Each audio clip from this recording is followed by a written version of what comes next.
y'all tired.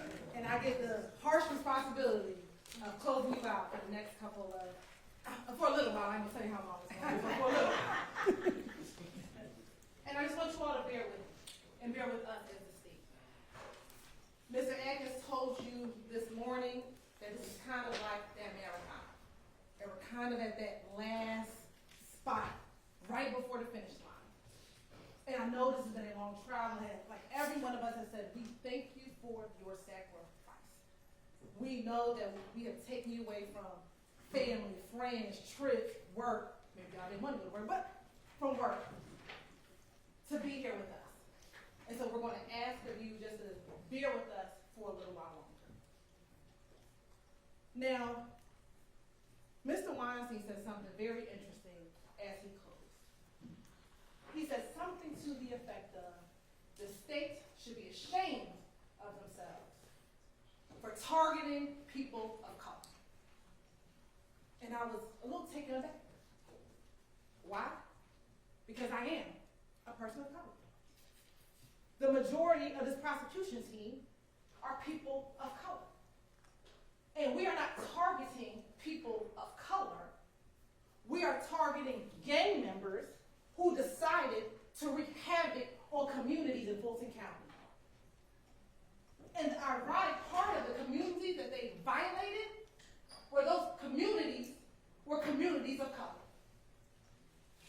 See, no one rarely talks about the victims in this case. But the victims in this case, most of them are people of color. Because in Fulton County, you don't get to victimize anyone in our county without being held accountable for your actions. And what we're going to ask of you today is hold both of these defendants accountable for their actions. Because they are guilty of every single crime for which they are charged with. But as both Mr. Shard and Mr. Weinstein were talking, I was reminded that what is right is often forgotten by what is convenient. And see, in this case for them, it's convenient to blame Kenneth Copeland for the murder of Donovan Thomas. Well, we're going to talk about that. That doesn't even make sense. For them, it is convenient to tell you that we have not met the elements of RICO because they're just not a gang. They just get YSL tatted on them. They just get snakes tatted on them just for the fun of it. That's convenient for them. But that's not the truth. And while it may have taken some time for us to get all that evidence out here, it took a while. Some days the evidence came out good. Some days the evidence came out bad. Some days y'all had to take a couple of breaks. At the end of the day, the evidence shows what is clear. YSL is a gang. YSL is an enterprise. They commit criminal street gang activity. They murdered Donovan Thomas, murdered Shymel Drinks, and they're guilty. And then I'm also reminded of a story that a colleague told me a long time ago about someone who worked as a Border Patrol officer. And this person worked as a Border Patrol officer for a number of years. And while they were working Border Patrol, a guy would come through the border with a red bike every day. And every day that that person would come through with the red bike, he had a basket on the front of the bike. And inside of the basket was some seed. Now, every day, this guy would come through, and the Border Patrol officer thought something was kind of fishy, but he never found anything. He always found baskets with sand inside of it. This happened for a few months. Well, one day, the Border Patrol guy was leaving that job. He was going to a new job, and he was at a bar. And who walks into the bar? The guy with the red bike. So the Border Patrol guy says to him, I'm getting ready to leave my job, but I'm interested. There's something was fishy about that red bike. What were you doing with that red bike? And the guy was like, nothing, don't worry about it. Congratulations to you. The night proceeded. The Border Patrol guy got some more drinks in his system and said, you know what? Can you tell me about this red bike? Because something just doesn't seem right. Every time I would see the red bike, it would have sand in the basket. Tell me what was going on. Guy said, don't worry about it.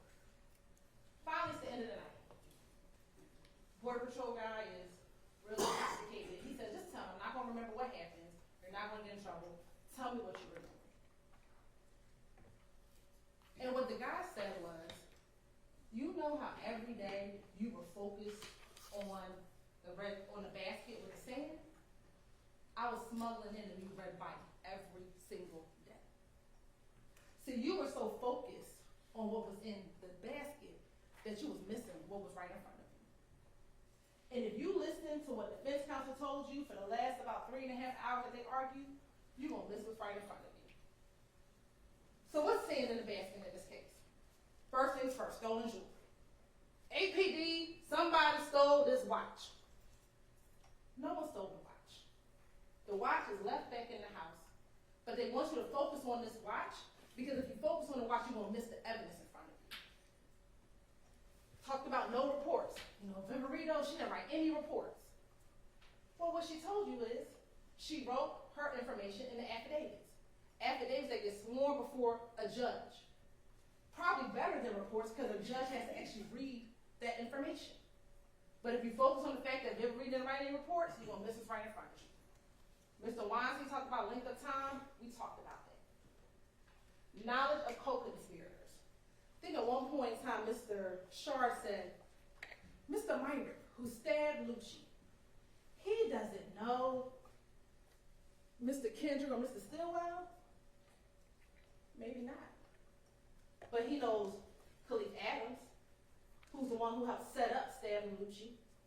Khalif Adams knows those two. Well, knows Mr. Stillwell. Khalif Adams knows Garlington.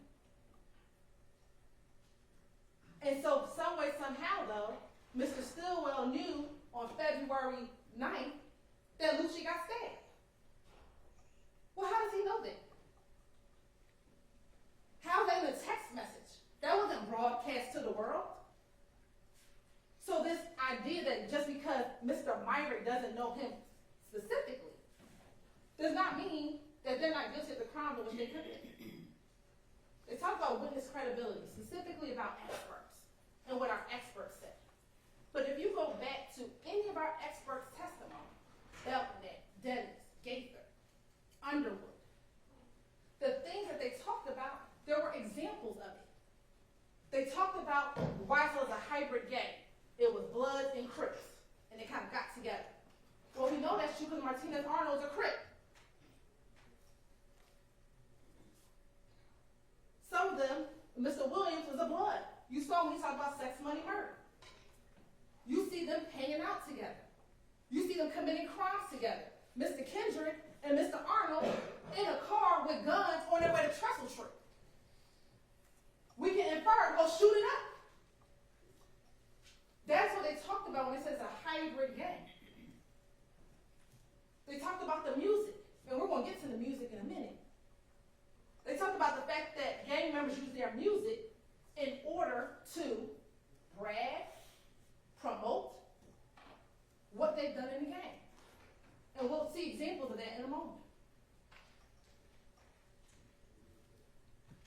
We talked about your duty earlier today, but again, just to be reminded, you're supposed to be a fair and impartial juror, honestly seeking the truth. You are not to seek doubt.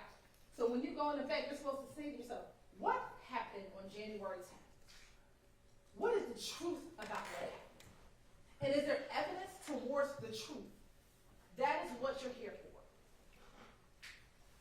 Seek the truth, you follow the law, and you deliberate. Now, I want to tell you this. If you go to the back to deliberate, and one of your numbers says, I'm not deliberating, I'm going into the bathroom, I'm not doing any of this, you need to bring that to the deputy's attention so they can bring it to the court's attention. Because you have a duty to deliberate. A duty to sit down, evaluate the facts, evaluate the evidence, and apply it to the law. So let's talk about the evidence of the defendant's guilt. So earlier this morning, Mr. Adkins talked to you about count 57, participation in criminal street gang activity. He talked to you about count 1, conspiracy to violate the RICO Act, and counts 50 and 51. I'm not going to harp on that again, but I thought it interesting when Mr. Weinstein said, well, we haven't proved count 50 and 51 and 57, You know, the state, they're all dressed in red. We are. The red's probably my favorite color. But you know the one thing that's different?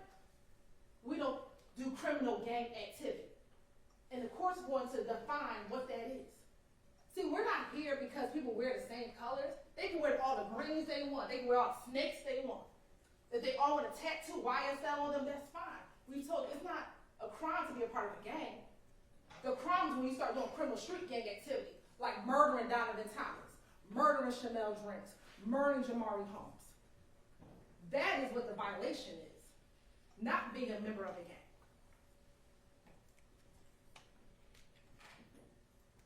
So you'll see, and we said it again, that on the left-hand side were the charges for Mr. Kendrick, on the right-hand side were the charges for Mr. Stillwell, and in the middle is what they were both charged with. So Mr. Kendrick is charged with possession of marijuana with intent to distribute. That's from May 9, 2022, when he was found running from Mr. Williams' house. Remember, the officer came and said that they both must have been out of breath and he ran from the house. And the drugs and the guns that were found inside the house. The marijuana and the guns that were found in the house. So in order to prove this, we have to show that the defendant possessed with the intent to distribute any amount of marijuana. Marijuana includes all parts of the plant. What it does not include is the hemp products and all those other technical terms that I'm not going to try to pronounce for you tonight. We have to show that he possessed it, and it has possessed the marijuana or the firearm. We're going to talk about the firearm in a moment. Possession must be actual, constructive, sold, or joint. So we're going to tell you that it's not actual possession. No one caught him with the marijuana in the hand. We're going to talk about constructive possession. At the time of the alleged offense, he did not have direct physical control over the marijuana or firearm, but did knowingly have both the ability and the intention to exercise control over the marijuana. We know he doesn't have sole possession, so we're going to focus on joint possession. Defendants share possession of marijuana or firearms with at least one other person. What evidence do we have of it? And I know Mr. Wine said we didn't have any evidence. We do. Pictures are evidence. That's direct evidence like we talked about earlier. This is inside of the home of Mr. Williams. That's the money counter that was sitting next to the Tupperware bowl full with the marijuana. That's the Tupperware bowl full with the marijuana. That's the more marijuana that was in that cabinet in that same kitchen right across from where the Tupperware bowl of the marijuana was. And those are the two guns that were found inside that area. Now, ladies and gentlemen, you heard the testimony that SWAT, when they came, did not immediately make entry into the house. It was like announced, it was loud. So I submit to you that they had the opportunity to put stuff away, to hide stuff, because they didn't just come in immediately, ladies and gentlemen. So you can take that into consideration as you deliberate. Possession of a firearm during the commission of a felony. So the state must prove that the defendant had a firearm on his person or within arm's reach while committing a crime against or involving another person. For Mr. Stillwell, it's murder. For Mr. Kendrick, it's the possession of marijuana with intent to distribute. So how do we show this? On the left is Shannon Stillwell. That is Mr. Drinks inside of the vehicle. We know that Mr. Drinks was shot with a 40 caliber gun, possibly of a Glock, and we're going to talk about this Glock in a moment.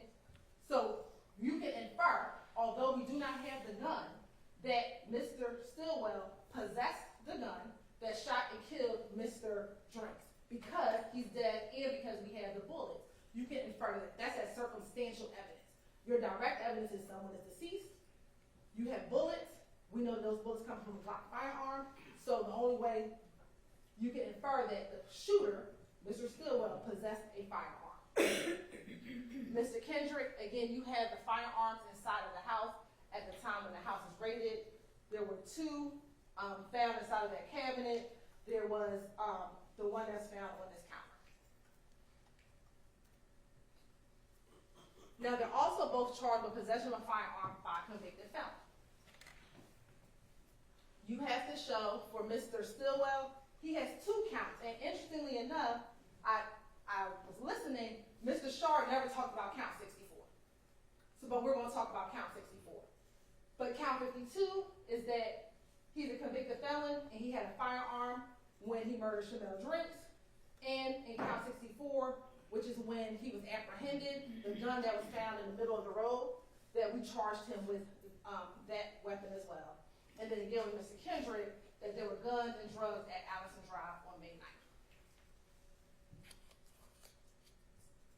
And let me also say that in the indictment, possession of a firearm by a convicted felon is going to be a lesser included of what is charged. What is charged is a different charge, but possession of a firearm by a convicted felon is a lesser charge, and the court is going to instruct you, and you can find both of them guilty so long as you believe that both of them possess the firearm and they have been previously convicted of a felony. What do you have in evidence? You have State's Exhibit 60G and State's Exhibit 30Q. Both of those are the indictments of Mr. Stillwell, which he was charged with and convicted of a felony. So that is the felony that we're saying he should not have been in violation of, or he should not have possessed the firearm. As I just discussed, because he's a convicted felon, he should have never had a firearm when he murdered Shymel Drinks. For count 64, what do we have? Remember, this is on March 17th, after they fled from the Chick-fil-A, and remember Trooper Campbell came in and said that he found the gun in the middle of the road. You saw the dash cam video when he kind of turned around and found this gun. Then we brought in Mr. Stillwell's former girlfriend at the time, Taisha Alexander. She said that she had bought the gun. That was her gun. That gun came back to Ms. Alexander. We were able to compare the serial numbers on both the gun that was collected and the receipt from Arrowhead Pond. And further, we played these wiretap calls for you. Hello? Yeah. I don't know.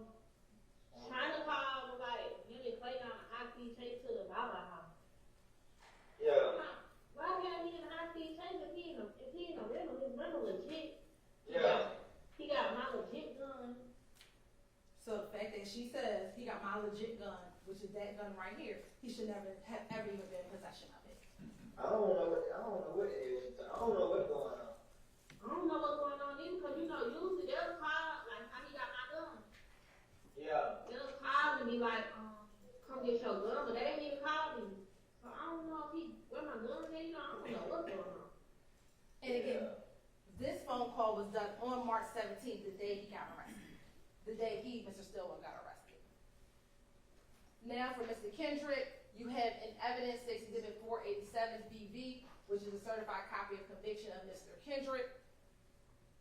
And again, because he's a convicted felon, he should not have been in constructive possession of any of these guns that are inside the home.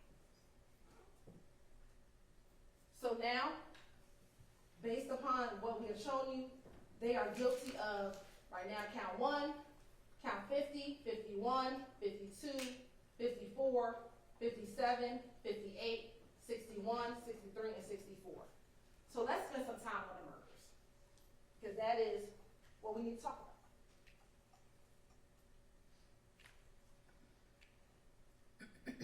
So for the murders, Mr. Stillwell is charged with count 2 and count 49, which is Donovan Thomas Jr. and Shymel Drinks.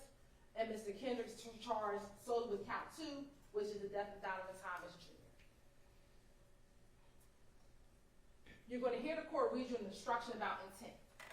Intent is every essential element of any crime must be proved by the state beyond a reasonable doubt.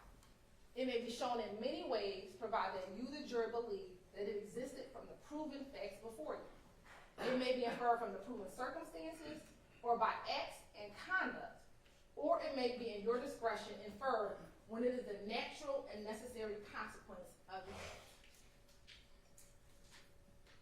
Intent does not mean an intention to violate the law or to violate a criminal statute, but it means simply the intention to commit the act that is prohibited by the statute.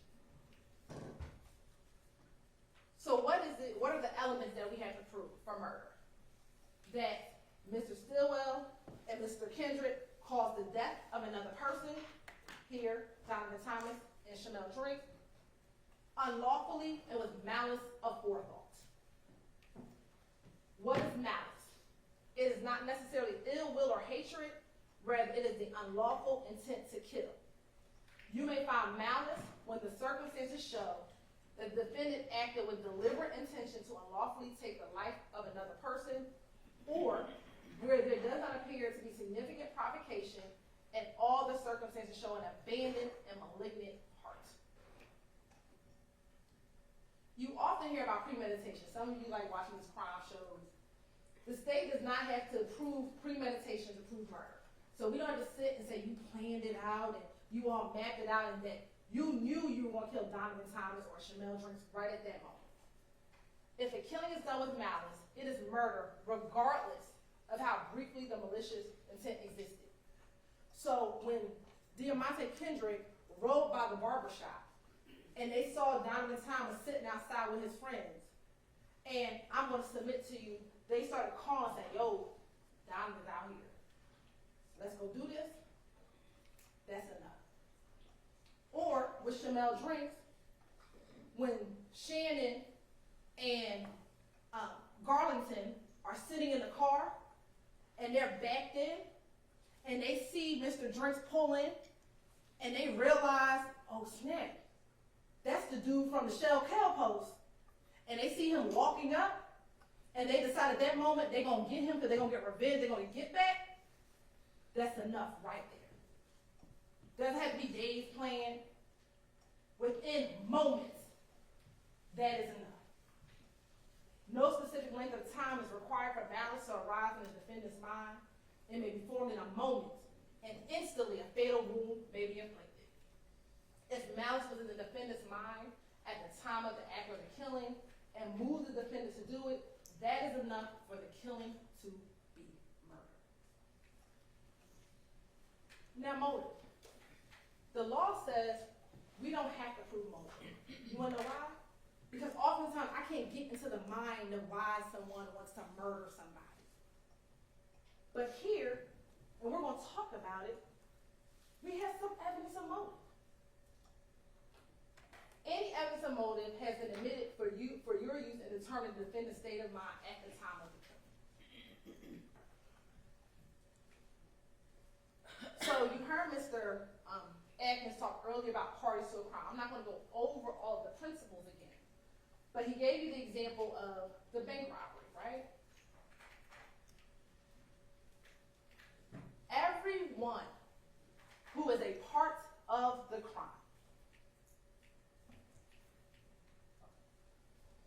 is responsible. So in this case, for Donovan Thomas, Mr. Kendrick, the driver. Mr. Kendrick, the state's belief, and the state's theory, is that he alerted them about where Donovan Thomas was because he was the one that was at the Texaco. He's the one that waited 40-something minutes for the Infinity to pull up. He's the one who got out of the Bonneville and went to the Infinity. He's just as guilty as the ones who pulled the trigger, Nard and Mrs. Jackson. He's just as responsible. And that's what parties to a crime says. Every person involved in the murder is just as responsible as the person who pulls the trigger because you all act together.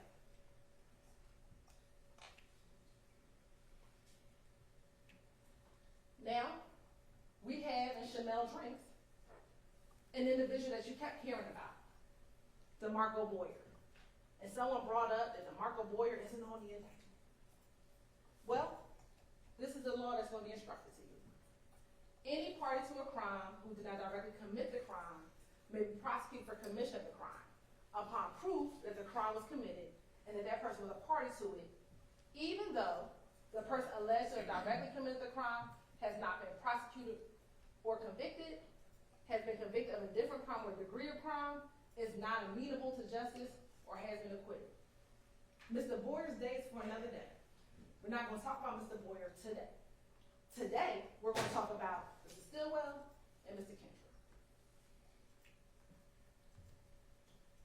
You can look at presence, companionship, and conduct before and after the commission of the alleged offense.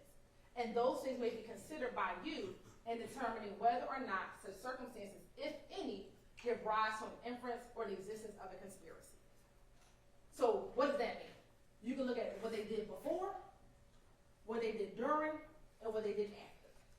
And for both of those murders, we're going to talk about conduct before, conduct during, and conduct after. So let's talk about Mr. Donovan Thomas Jr. You heard from his mother, you heard from his father. He was from Atlanta, he had kids, he was in a gang, but he had started to kind of try to get into the music business. And he had started doing that by, one, he had a relationship with Rich Homie Quan. Two, he had just put Lucci on, YSL Lucci. So he was trying to kind of turn that mark and do something different. What did you also hear about Donovan Thomas? That on the night that he was gunned down, that he was at the barbershop, getting his hair cut, his brother was there, and what were they getting ready to do? Meet with their daddy to go watch the football game. I think it was the Ravens and the Patriots. Don't quote me if I'm wrong, but I think it was the Ravens and the Patriots. And that's what he was getting ready to do. Spend time with his father. You know that he has a biological brother, but he also has a brother, Kelvin Watts, who's super close to him, that they are brothers, but not biologically, but they share a brother, so they call themselves brothers. He said he was trying to get in the music industry. That's him with YSL Lucci. That's him with Rich Homie Quan. And so much so that after his death, Lucci had a whole album dedicated to him, Long Live Nut. And we know that Peanuts was his nickname. Now let's go over some timelines, because I think oftentimes we focus just on the murder, but there's some things that led up to that day that is very important for you to consider as you continue to live. So we know in September 2014, Rich Homie Quan's father's barbershop shooting.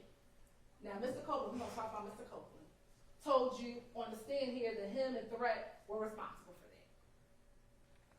YSL members responsible for shooting up the shop of a YFN gang member. Or shoot the father of a gang associate.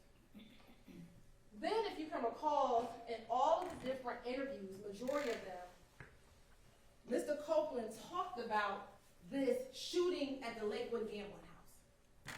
He talked about it in mostly every interview when he kept on telling them about the history of him and Kelvin. And he talked about the fact that Kelvin had shot up the gambling house and shot up Doug's car.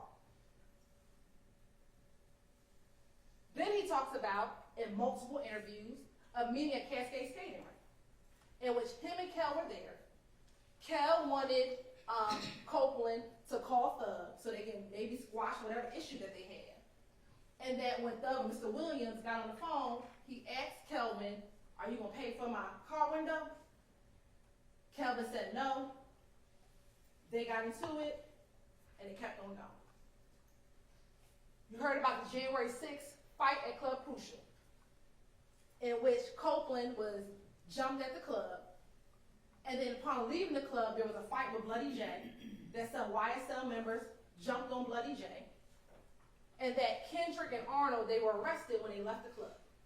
And that's going to be important, because when we talk about phone records, while we don't have some phone records from Mr. Kendrick. Then we had the January 8th shooting at TIG Studio, where Rich Homie Quan's purple truck was shot up. There was some alluding to the fact that Copeland did that shooting. I think Quindarius Zachary may have said in his interview that Copeland did that shooting. Then there was that blood meeting the night before the murder. Now, I know that Mr. Sharp played for you the clip in which Copeland says that the blood meeting was about him, but remember, the blood meeting was also about Mr. Williams. And he said that in one of his interviews, that the blood meeting just wasn't about him, but it was about him, Copeland, and Mr. Williams.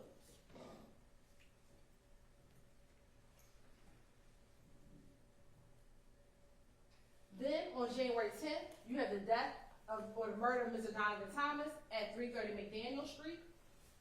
Then you have the retaliatory shootings begin immediately. See, the streets knew what it took the state and the government a long time to figure out. They went directly to who they thought killed Donovan Thomas. They immediately started shooting at Jeffrey Williams' family's house and Kenneth Copeland's family's house because they thought that both of them were in on it. Also, in the late morning hours, early on January 11th, Kenneth Copeland meets with the Atlanta Police Department, and many of the YSL members, they flee to Miami. You have more retaliatory shootings. I'm going to go back.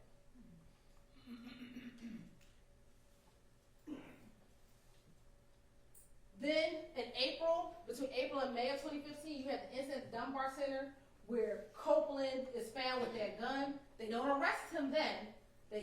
He calls Gaither. Gaither speaks to him. They let him go. But once they did more investigation, they got the video surveillance from the Dunbar Center. They arrest him on June 10th. And then that's when he does the 9-hour interview that we'll discuss. In August of 2015 was Quindarius Zachary's interview.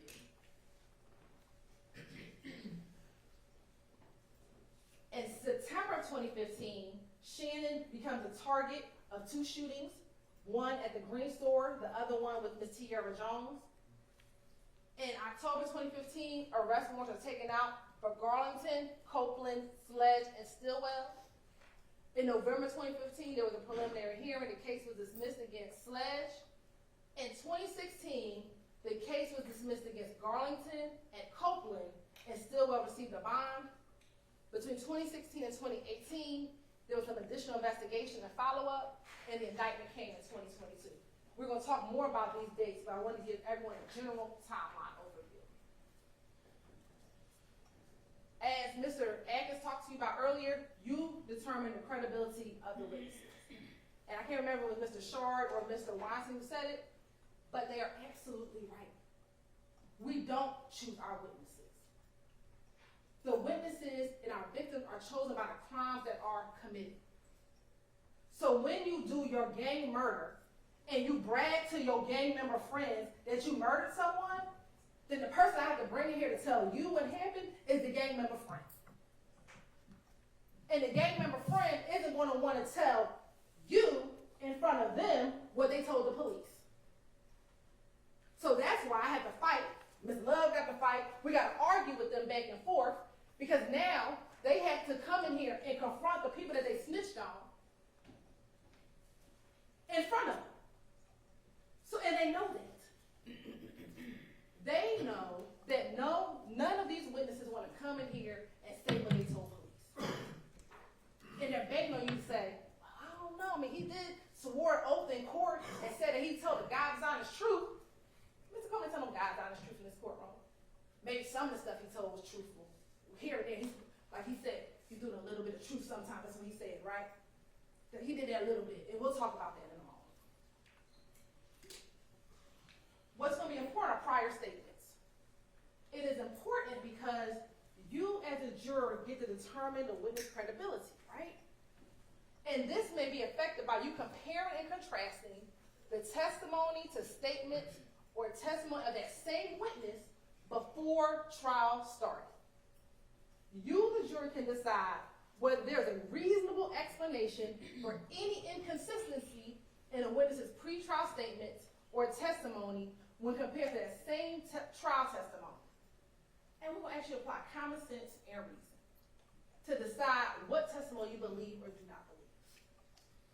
So let's go through the evolution of Kenneth Rudy Copeland. Let's take some time, all right? January 11th. This is hours after the murder. His girlfriend's house just got shot up, and they call him. Thorpe calls the girlfriend to kind of check in on and see what's happening with their shooting, and they put Copeland on the phone. See, on January 11th, when he walks inside, he real strong YSL, right? He's not trying to give up his friends. He want to let the police know, I didn't murder. Now, let me tell you something. I didn't murder Donovan Thomas. I'm going to tell you I was at my girlfriend's house. I'm going to tell you I went to the Green Store. I went to McDonald's. He's not going to give you too much information because here, he's trying to still protect his friends. That's just common sense. The police don't really know what's going on yet. So when he first goes in, he's trying to protect his friends. But then we get January 28th. See, if y'all remember, y'all, this is after he gets out the shootout on the highway. See, this after he came from the little pool party, and he on his way home, and they shoot at him at the highway. And remember, in this interview, he talks about, I believe, Shannon being upset with him because he didn't want to shoot back. So here, he's trying to tell him everything that YFN people are doing to him, but he's still not trying to give up his friends. They his friends. But he's a little frustrated because everyone's blaming him for murdering Donovan Thomas, and everyone's shooting back at him, and he didn't do anything. Then we get February 20th. Now this was the worst one because that's when he's trying to come out the house to take his baby to the hospital, and they come down the street shooting at him. So now he's like, they are shooting at me, they're shooting at my baby and my girl. Look, this too much. And he tells them about what happened. Again, this is the interview where he really didn't want to give up who shot at him. He knew who did it, but see, that gang street code is he still didn't want to give up the person who shot at him and his baby. And that's when Curry was like, you're not going to tell me who just shot at you and your baby? Then the next day was February 21st. They had arrested him for a violation of probation. He was upset because they arrested him on violation of probation. And Gaither talks to him, one, about the shooting that had happened the day before, and trying to get more information about the murder, trying to figure out what is going on. What is going on with this back and forth? Because by this time, and ladies and gentlemen, we're not going to go through that whole litany, we're going to call it Operation Planner shooting, but you heard evidence of all those shootings that were happening back and forth, back and forth, back and forth. And they're trying to get a grasp of what is happening. And then we get to the 9-hour interview. So what happened between February and June? A lot. We got some back and forth shootings. Remember, Mr. Copeland went to jail for that violation of probation. He came out. He had went to Henry County for a little while. And then on June 10th, he gets arrested for the gun that he had at the Dunbar Center back in May. And what's going on here? Mr. Copeland is tired. He been getting shot at. His family been getting shot at. Homes getting shot up. Remember Kenneth Hurst or Kenny Booth's house? His sister-in-law, his sister's child's father's home has been broken, getting shot at. And Shannon and Mr. Williams not talking to him. Remember Shannon, and he thought Mr. Williams was trying to kill him. That's everything he talks about in this 9-hour interview. And let me say this, if some reason y'all want to watch all these interviews again, y'all can. Y'all just gotta let them know. I don't know if you want to sit there and watch a 9-hour interview again, but if you wanted to, you can. But in this interview, he is at the place where enough is enough for him. And I'm going to tell you about Mr. Copeland, I'm going to tell you about Quindarius Zachary. They are self-preservationists. What do I mean by that? They're going to not talk about what they've done because they don't want to go to jail. But if telling on them is going to get me out of jail, I'm going to tell you what's happened. Because I don't want to go to jail. He's absolutely right. He did not want to go to jail. But he's not going to lie to the police about what they did.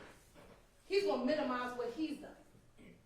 And that's what he did in this interview for 9 hours. He minimized his involvement in some things, but he told everything that they did. And if you don't believe what he told the police, well, let's listen to what he told his girlfriend on the jail call. Right. Yeah. Don't.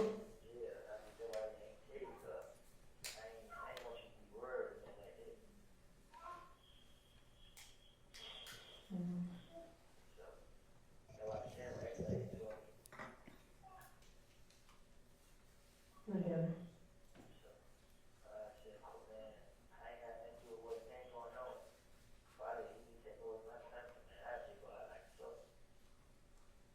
Yeah.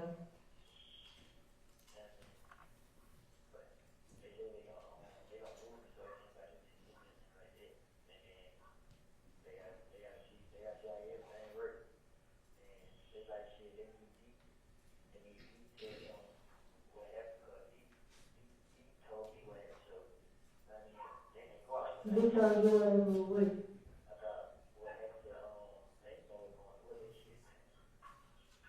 Come on, one night. Mm.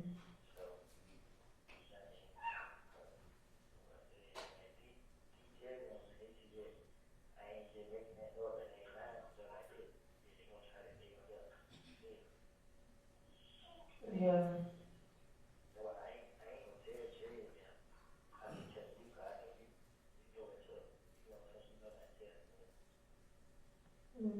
Trade no ever gonna. So in that call to his girlfriend, to the love of his life at the time, he tells them, "I need D to come in so they can believe, so they can know what I told them is true. They had to verify what I said." So when he came in and said, "I will finesse the police, I will lie to them," no, because you wanted them to verify what you told them. And we're going to talk about how the police and Mike Sprinkle was able to verify what he told them. Let's listen to this June 16th, 2015 call.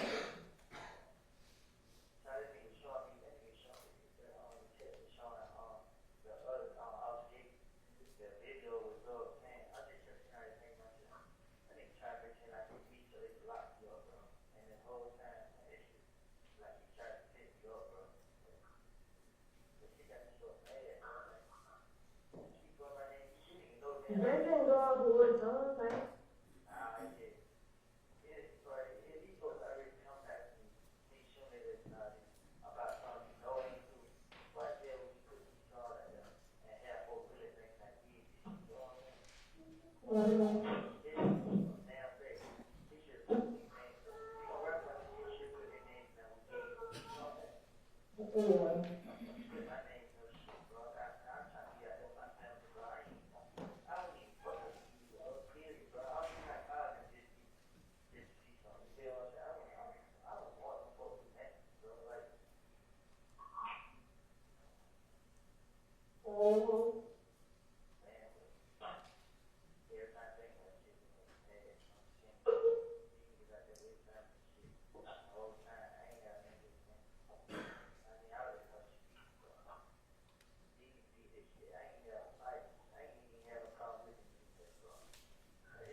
So what is he saying there? Why you put my name in the song? He know who did it. Because they all know who did it. They knew that it was Yak, Doo-Wop, Shannon, and Nard. And Kendrick Copeland is upset because he's like, why you put my name in the song? Put the ones who did it in the song. So they can stop targeting me.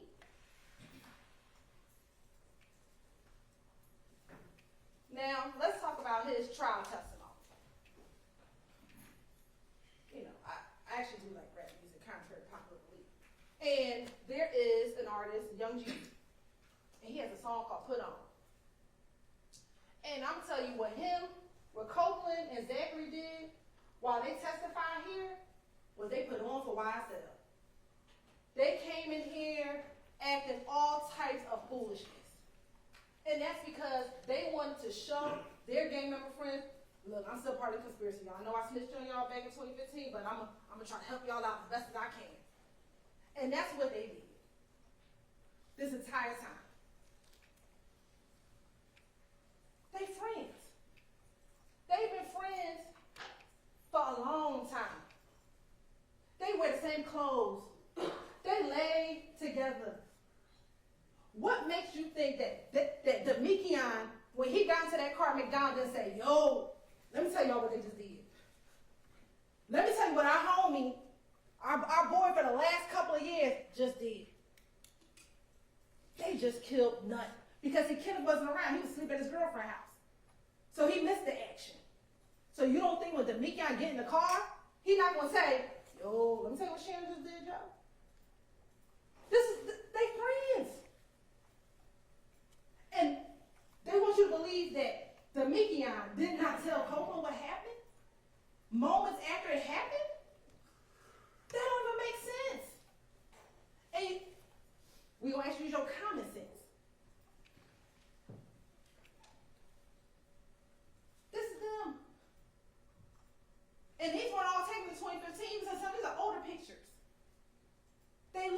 young. This is how long they've been friends.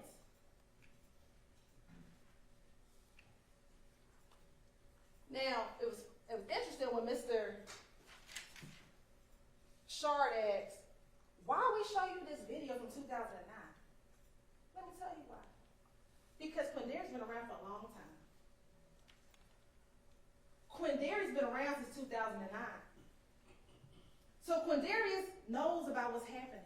See, we didn't just bring you stuff. I know some days you're like, why does the state bring me a video from 2009 in the park? It's to show the evolution of their relationships. Quindarius is a little bit different than Copeland. Because see, he's been around Mr. Williams much longer than Copeland's ever been in the picture. See, Mr. Copeland started coming around in 2014. Mr. Zachary's loyalty is a little bit different. He's been around since 2009. So when Zachary tells you in his interview, Doug ain't know nothing about that murder. Yes, he did. But his loyalty is a little different because he's been around. 2012. That's Mr. Zachary. You want to know why we showed you the video of them outside in the apartment complex? To show their association.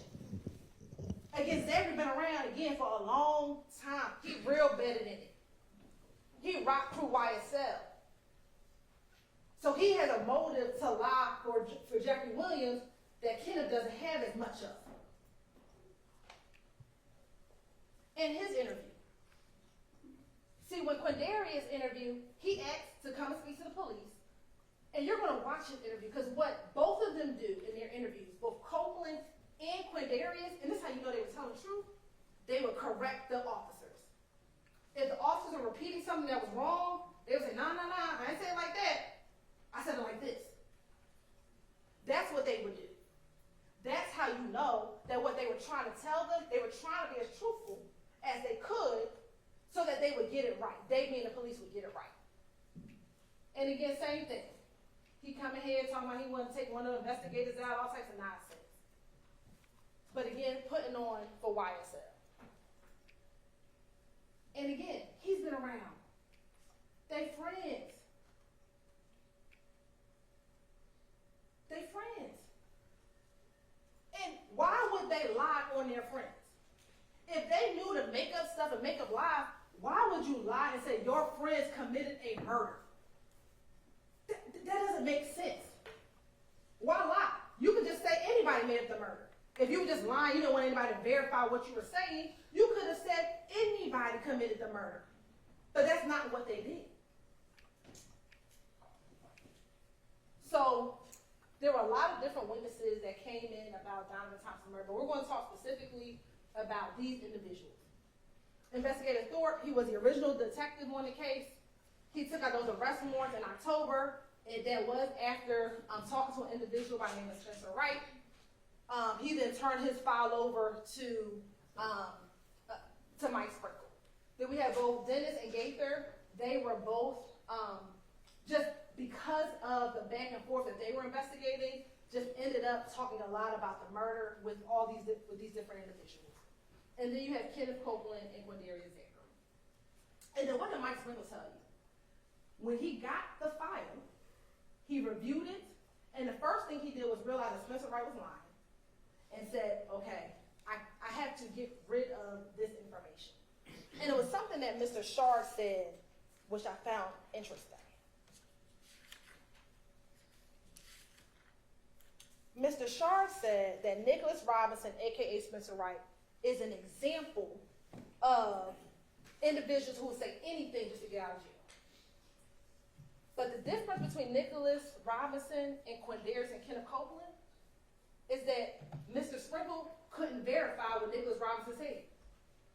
But he was able to verify what Quindarius and what Kenneth Copeland said. So did Mike Sprinkle corroborate Kenneth Copeland and Quindarius Zachary? Emphatically, yes. So let's talk about the activity before the murder.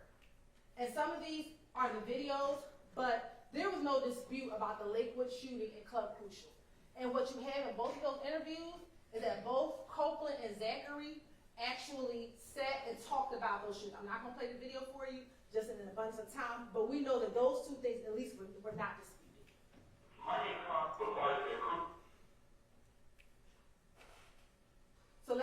day of and the days after the murder.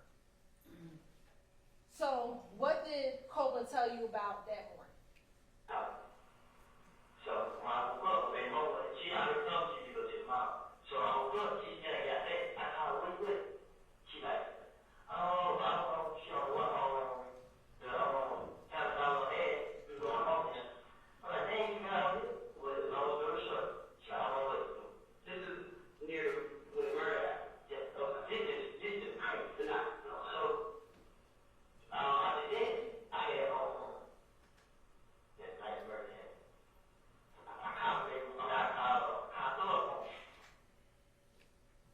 What did the phone records tell you? I know that's kind of small, but you'll have the phone records in the back. That between 6:37 and 7:26, Copeland's phone was in the area of his girlfriend's house, right? That's QR's, Copeland's girlfriend's residence, which was on Maury. His phone was pinging in that area, and that's between 6:37 and 7:26. If you can recall, the 911 call for the murder came in at 7:22. At 7:26, he is still at his girlfriend's house after the murder. So this notion, when they say, well, Kenneth Copeland did it, I know somebody who could have done it, well, it wasn't Kenneth Copeland. The person who did it is Stillwell, Yak, Nard, and Dubois. Because Kenneth Copeland was at his girlfriend's house at 7:26.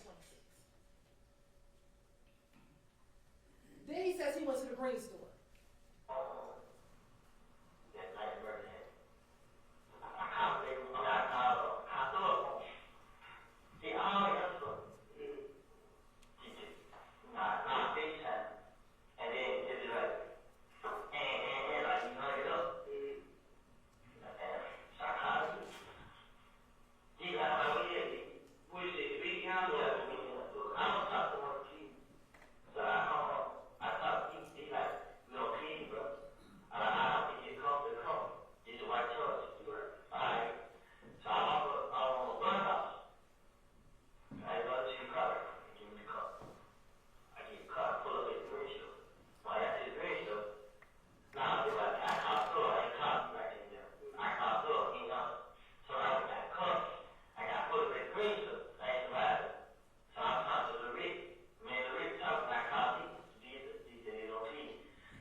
What did the phone records tell you? He went to the green store. He's at the green store at 7:28. Between 7:28, he's at the green store. And then he travels down towards the McDonald's, like he told him. And here's the thing, ladies and gentlemen, about corroboration and phone records. He doesn't know we're going to pull the phone records later. He doesn't know that Mike Sprinkle in 2016, almost 8 months after this, that we're going to pull the phone records to see whether or not what he's saying is true. I know he came in here and told me, I got 2 phones, I had 2 phones, and all this other stuff. He didn't have 2 phones. Or if he had 2 phones, the main phone is the phone that he was calling his girlfriend on. You can look at the records. The records will show who he's talking to. He talks to his brother and his girlfriend on the phone he's talking about. Cooperation, I'm not going to play it, but he says, because you just heard him say he goes out to the McDonald's. I get caught. I ride cheap. I put it in the McDonald's. Put it outside. The one that I usually get. So I put it in McDonald's. So these guys put it in. So they put it in. Who was he with? He was on Benjamin. So they put it in. Benjamin who he said, I know that. Oh, he's in there. Okay, who was? It was D, Nord, and Ben, all the I think those are. No, they the white T, it was D, Nord, Bentley, Doe, Shannon, and Yak. All of this is one car, yeah. What kind of car was it? The Jeep, the actual he got, the white one. Boom. They got out. I mean, D got out. So when D got to come me, D got but me. So we talked about that white nitro. Ladies and gentlemen, that is from the Dexter Montgomery shooting. What is that? That's the white nitro that Nard and DK came in from OG Bentley's house. So is it ironic that, oh my goodness, OG Bentley has a white Dodge nitro? That small fact is corroborated. He talks about getting the call from Antonio Sledge. I got a call from social face. I was like, boy, she nuts, she got shot. I had heard what? You're like, man, you're like, well, you know his name, he's screaming. I said, but I know he's discriminating. But I'm telling him, like, why think he ain't got coach? I didn't. And what I'll say is, we'll just go back just very quickly. He told you that he FaceTimed with Antonio Sledge. We know that FaceTimes don't come up on records, on phone records, but that entire night, him, Antonio Sledge, and Zachary are in communication. What you will see is none of those three people rarely talk to another group of individuals that we're going to talk about next. So again, things are corroborated that Copeland is saying. Here he's going to talk about that everybody went to Jeffrey Williams' condo. So the one guy in the car, he stopped talking. So we don't get on spill with the where are they following y'all? Yeah, nah, they told us follow them. Okay, y'all follow this. Yeah, but when you told me, I didn't follow it. But I said, you even got covered. I'm trying to keep these, I should have said going on. Boom. So we followed the store. They stayed downtown on Chicago. That's it. I followed them down. Somebody followed them down. And she doing it up. So now I got covered. He's like, what did he kill Doug? I'm like, who? Like, he did point, man. Now, he had point to the honor. Yeah. So I'm like, what happened? He's like, what? So, first thing I say, what? Hell no. I ain't going. So here you'll have these phone records in the back. This shows phone activity near Mr. Williams' condo between that time of 7:31 and 11:22. Again, he talks about the condo. I called. But when I pulled up. And remember in this call, in this interview, he first talked to Gaither and the ATF agent. Then later, Stewart came in. He kind of repeats what happened, right? And that's what is going on. But again, consistently talking about being around the condo. They both talk about going to Miami after the murder. Totally. This is the same night that we got kids tonight. He's like, all the time.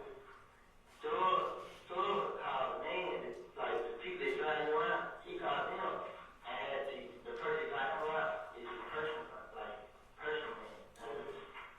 So he didn't him to drive him straight to Florida to murder me.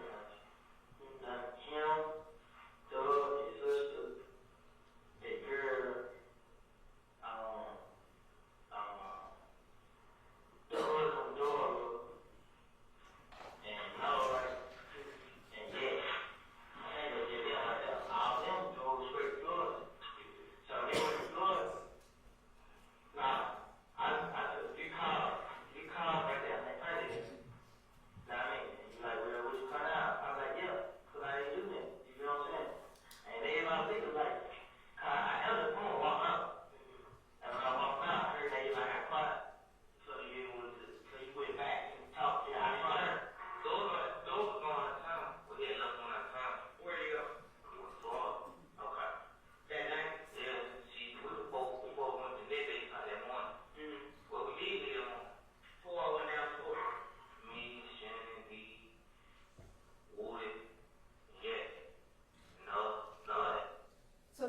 talking about them going down to Miami.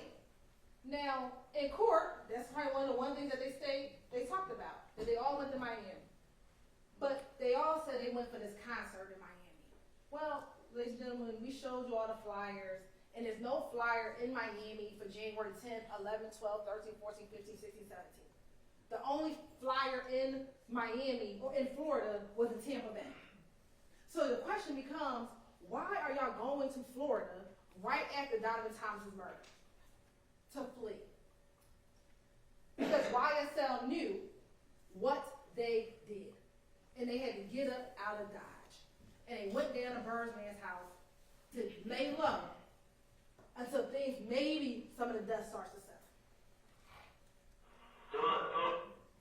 And we had the phone records to show you all that they all went to Miami, all the different phone records in Miami after the murder, and the times that they all went after the murder.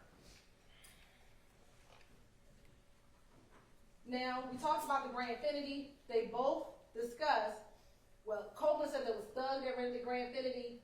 Zachary, I told you his loyalty is a little bit different. He didn't want to say that Thug rented the Grand Infinity. He talked about it was a meaning. But we both know that this Grand Infinity was rented. And I won't play the video for you, but there are the two clips. If you want to play it later, you can play it. And how was that corroborated? Mr. Sprinkle found a Hertz rental car record in order to corroborate is what Mr. Copeland said accurate? Was there a rented gray vehicle? Almost a year later, he finds the rental car. That is corroboration of what Kenneth Copeland said. He literally took everything that Kenneth Copeland says and said, can I corroborate this? And that's what he did. Now let's talk about who they both said. Now remember, Copeland is in June, Zachary is in August. So who was in the car that's supposed to be the driver? I don't think. This was a deep broke story. He said, I think he was in the island, he was shot, and he said, they rolled past the same night, standing outside. They went somewhere and changed car. Nah, they know it was. I dropped Shannon D out the door. I went home my big mom. And then Doug left and was rolled past nothing and seen him and went to the gas station and seen Yak and he pumped. To the gas station, we heard from the gas station. I didn't ask him. I just listened to the story, so they seen him mess with his car. The gas station, Doug got in the car with the girl. Doug, I think the D. They got in the car with the girl. And there were four left in the car. Yak, Shannon, Lord, and Dubois. All right, that's Copeland in June. Here's Zachary in August. This is all what Shannon is telling me. No, it was both. Shannon had told, but this Shannon what Shannon told me first. So Shannon, they both told me the same story. Where were you guys when Shannon was telling you this, and what day was it? The same day or the day after? Same night. Shannon, I was walking through. They walked me in into it, and they pulled up at the house. And Shannon was go with her out. And all the boys were going out the gun, like, he got me got no gun up there, he wants some gun. Right. I'm just like, no handgun. Then he wants some gun and goes to the store. So he like, I don't put it. And so Shannon, me and Shannon started talking. Wants some serious, he ain't know that night. Right. He ain't know that night they got killed. Nah, he knew that they got killed, but he didn't know that they did. They're like, want some talk to him. That's what I heard. And then down Shannon tell me the story. Say he was going to be bushy, but they woke up and seen nothing. Say they had to roll back around. And then started shooting them. So Yak, Nard, and Dubois. So He said it was Yak, Nard, and Dubois. This is two different interviews. Copeland is telling them what Demekion told him, and Zachary is telling the police what Stillwell and Yak told him. But how we have the same people? Yak, Nard, Dubois, Stillwell. That does not change. That's corroboration of each other. Two different interviews. Two different times. Saying the same people? Ladies and gentlemen, that's evidence. That ain't no coincidence. And remember what Copeland said, which I found interesting. When they asked, do you remember what gas station? He's like, I don't know what gas station. How would he know that Yak was at the gas station and that they circled the block and pulled up and saw Donovan outside? If they didn't tell him that. He didn't even know what gas station they were at. But what did Mike Sprinkle do? He said, well, let me go pull the gas station footage and see if I can corroborate what he's saying. And that's exactly what he did. He pulled up the January 10th Texaco gas station and see when the car pulls into the gas station. The Bonneville. And in that same interview, they asked him, well, what kind of car was Yak in initially? He tells them it was a Bonneville. How would he know? He doesn't know that we're going to find a surveillance video. But they want you to believe Kenneth just lying? For what? You have Yak going inside the gas station. That's him in the gas station. They sit at Texaco from 6:44 to 7:15. They wait for the girlfriend to come, and when the girlfriend comes, that's about the same time that the Infinity pulls up. What you waiting for 30 minutes at the gas station for? Who waits at the gas station that long? You had to meet Bushi at that gas station? What did Reginald Hendricks tell you? YSL folks don't hang around out there. They get their gas, they get on. If they even get gas over there. Because that's not their territory. Their territory is Cleveland Avenue. So why are you sitting there for, I don't do math well, but what was it, almost 40 minutes? But they want you to believe he's just lying. For what? Then that's when the Infinity pulls up. And on the video, Yak walks over to the car. Now, I know Mr. Shar said, well, my client ain't on the video. Well, we just can't see him on the video. I submit he in the car.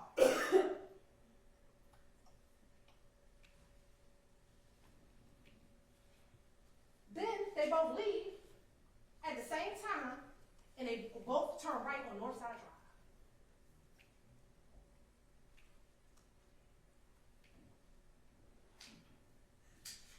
Now, this is the video. We'll speed it up. As a matter of fact, from the still shots, you can see kind of the movement. And I wish I can't pause it because it's running. You see where they came, y'all?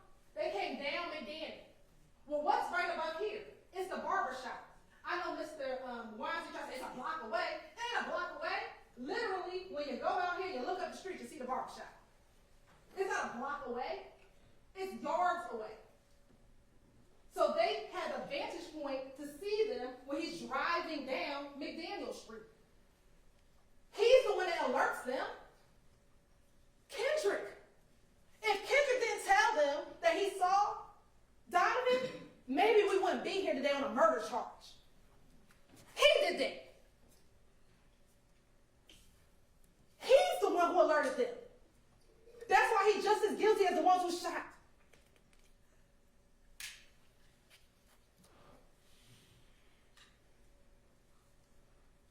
This is them when we sped through the video. So now it's about 9:05.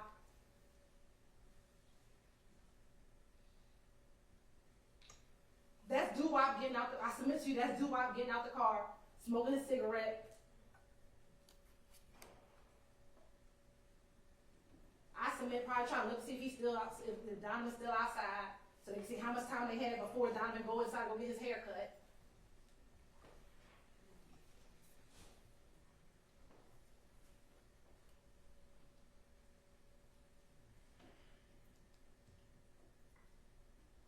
And they just waiting.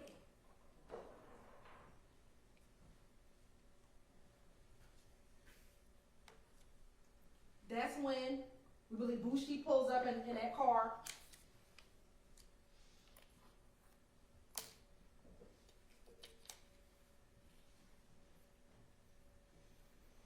And that's Kendrick. Initially, he was in the passenger side.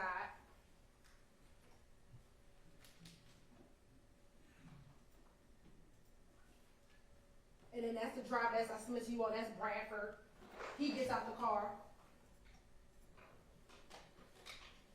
Then you see Mr. Kendrick kind of waves to the Infinity.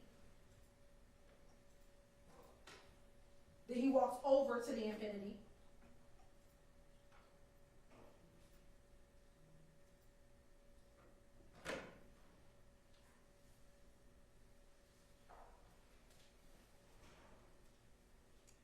I submit that's when they're going to talk about what they're going to do, how they're about to kill Donovan, what they're going to roll around, do what cars, what guns in the car, how they're going to do it, who going to do what.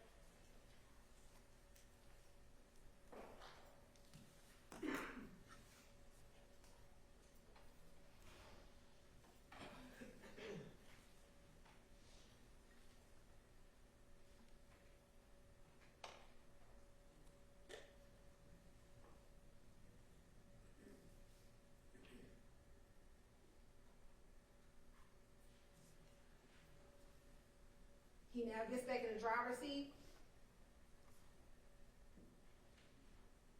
And we talk about where did they switch cars. I submit to you, behind the gas station. They both made it right in a moment. I'm going to show you what's right behind the gas station where they could have easily switched cars.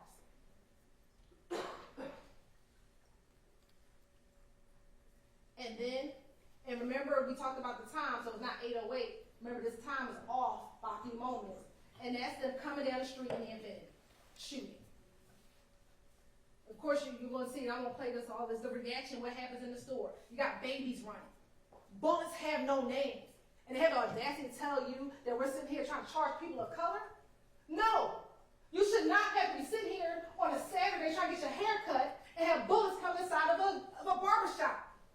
Bullets have no names. And there was babies in the front. But you just spraying down the street for what? For your status in YSL? So you can show Mr. Williams that you big and bad? That's what this is about. And that's Donovan's brother. Outside. I submit he saw what happened, but you know what? He ain't gonna tell us. He ain't gonna talk to the police, because that's what the gang culture is.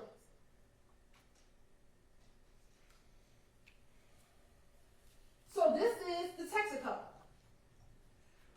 That's Northside Drive. And here are two streets. This one is a one-way street, but they don't follow the law, so I submit that they went up the one-way street. And it's another street. They could have went up either. I submit to you they went up the one-way street because, again, they don't follow the law. So when they turn to right, they switch cars behind here. They switch behind here. It takes no time to drive up the wrong way street, drive back down, and come back down and do their shooting. That's where they switch the cars at. They both. I guess we didn't ever show you that. And this is where he talks about it. I'm not going to play it for you, but that's what he said.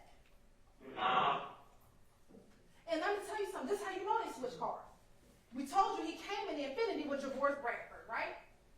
This is Javor's Bradford phone records. After the murder, this is him between 6:36 and 7:19. You see the crime scene, he's stationary around the crime scene, right? There's a gap in time between 7:19 and 7:24. At 7:24, between 8:08, this is where Bradford's phone is, right? From 7:31 all the way to 8:08. What's over here? Oak Drive. OG Bentley House. Where they said they got rid of the guns. Let me tell you what he's doing. He waiting for them to come back. And you want to know how we know that Yak isn't in the car with him anymore? This call right here. Security. You may start the conversation now. So, what is that? Nah, he ain't what's the other they got there? Security. Nah, Y'all good? yeah. Hey, Goldie, Ma. Who that is? Boosh. What's up, shortstop? What are you Let's doing? go. Yeah. What's going on?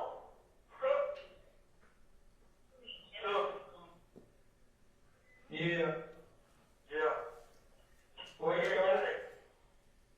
What's up? You hear what he said? Where Yak Gotti at? We waiting for him to pull up. That's at 7:42. That's when, let's go back, y'all. That's when he waiting down here.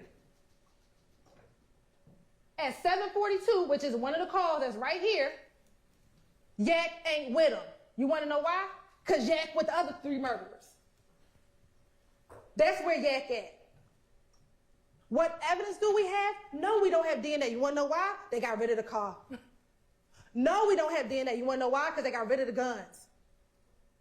All we have is what they told their co-conspirators. And that's what I have to bring to you. What I have are the phone records. What I have are the surveillance videos to corroborate what the co-conspirators said. Because I don't have those things. I wish I had them, but they got rid of it.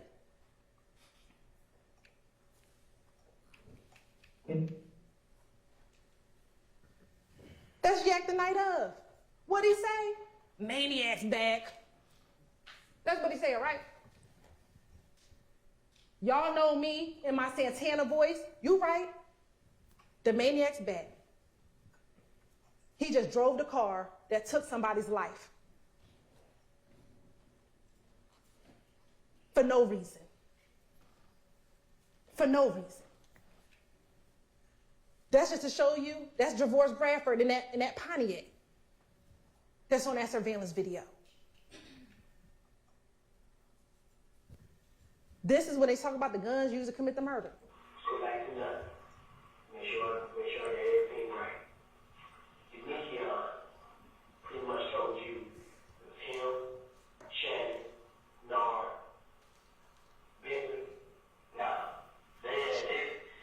Demetrius and Stillwell, being Stillwell and a girl who the one went to Bentley house. And when they got them doing it, they supposed to put up on the house. But I think the girl is bullshit. You know, the girl is supposed to be seeing it. She knows what's going on. I mean, this the girl Shannon turned to me. You know, they can't try to do a lot of cup. This girl who I thought told them that I was go jail with her.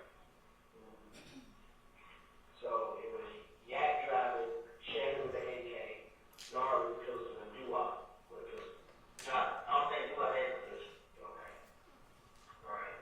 But you just know what seats, how they got to sit in the car, and all you know is the Yak drive. You guys just know that. They said Yak when he drive. And that's based on what Michigan told you. Yeah. Little B.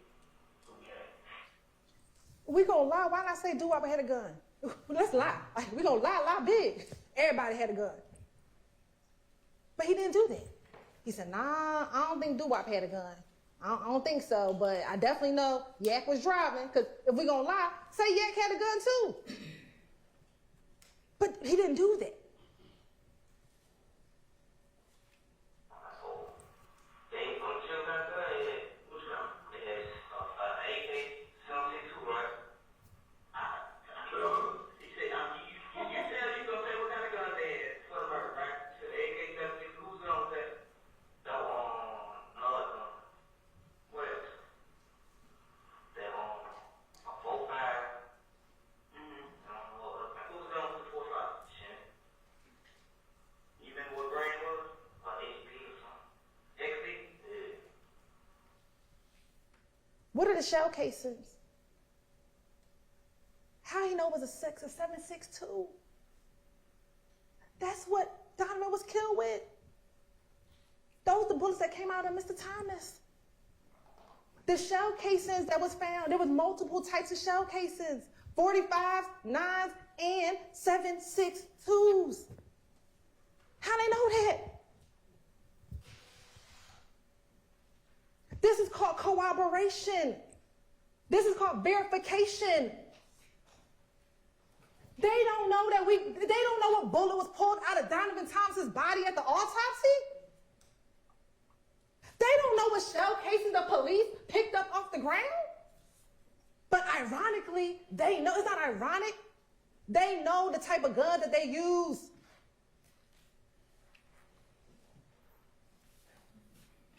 And y'all pull up on plea, and the video right now, they got somebody, they talking about it. So they got guns, they had 2 guns, a chopper and a handgun. They got guns and put it in the cup, and they just been rolled out to the cup. So when did Bentley pull up, you didn't take Bentley's name? Yeah, he was driving a white truck. He the one took them to Chicago.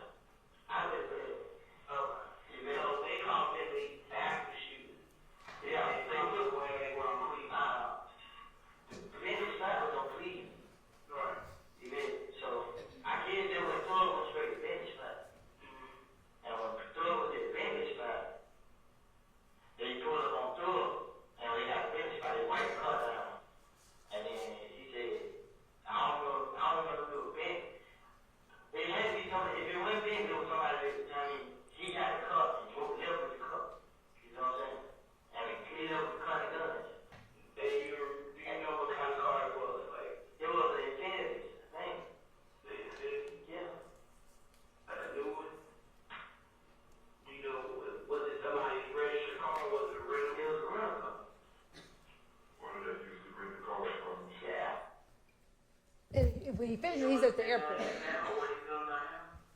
I know. Let me finish the story. They come look. Now they took the guns in the car. OG Benson, Benson, capture. They gave him guns in the car. What did he do with it? He hid the gun and they took him in the car back. Do you know where he hid the gun at? I don't know where he hid the gun. I know they took it to his pound, please. You know where it is, please? It's not.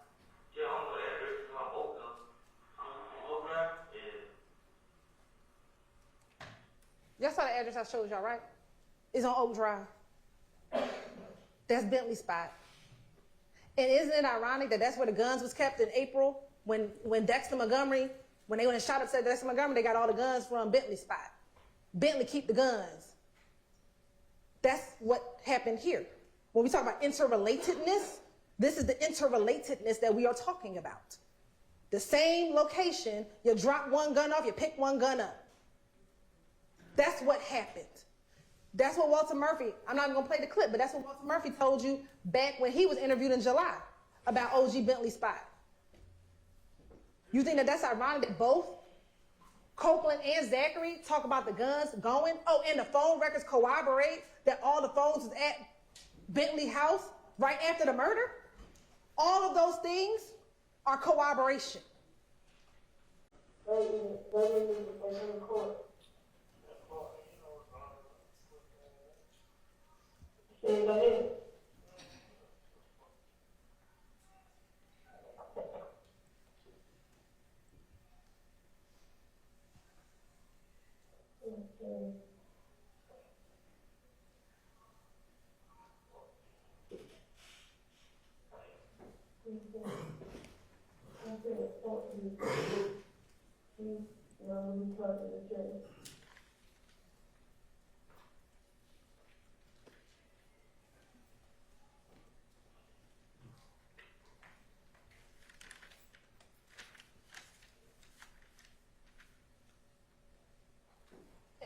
And I know this is kind of faint, but I'm going to tell you what he says in this call. Let me give you a little background about this call.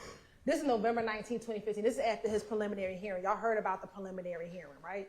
And you heard them talk about the fact that a couple things, that they didn't talk about witnesses by name. They said it by witness number 1 and witness number 2. This is what he says. Fuck D. Fuck them niggas, bruh. All that fake friend shit. Fuck nigga. He know what's going on. Pussy ass nigga. That's what he said. Fuck niggas are rats. He ain't say he lied on me. He said he a rat. I just went to court and they let everything out. That fuck nigga a rat. Him, Woody, and the other little D. Bitch, you in love with a rat, hoe. That's anger. Why? Because you just heard that your friends, because you didn't really know it was them, but it said witness 1 and witness 2, you were able to infer that your friends told the police about what you did the night of Donovan Thomas's murder. These are his words. He didn't say, yo, them dudes, I went to my prelim and they lied on me. He didn't say, oh man, I don't know where they got this information from. He said they are rats. Because what do rats do? They tell. And he was angry that his boys would tell what he did. Let's talk about their songs.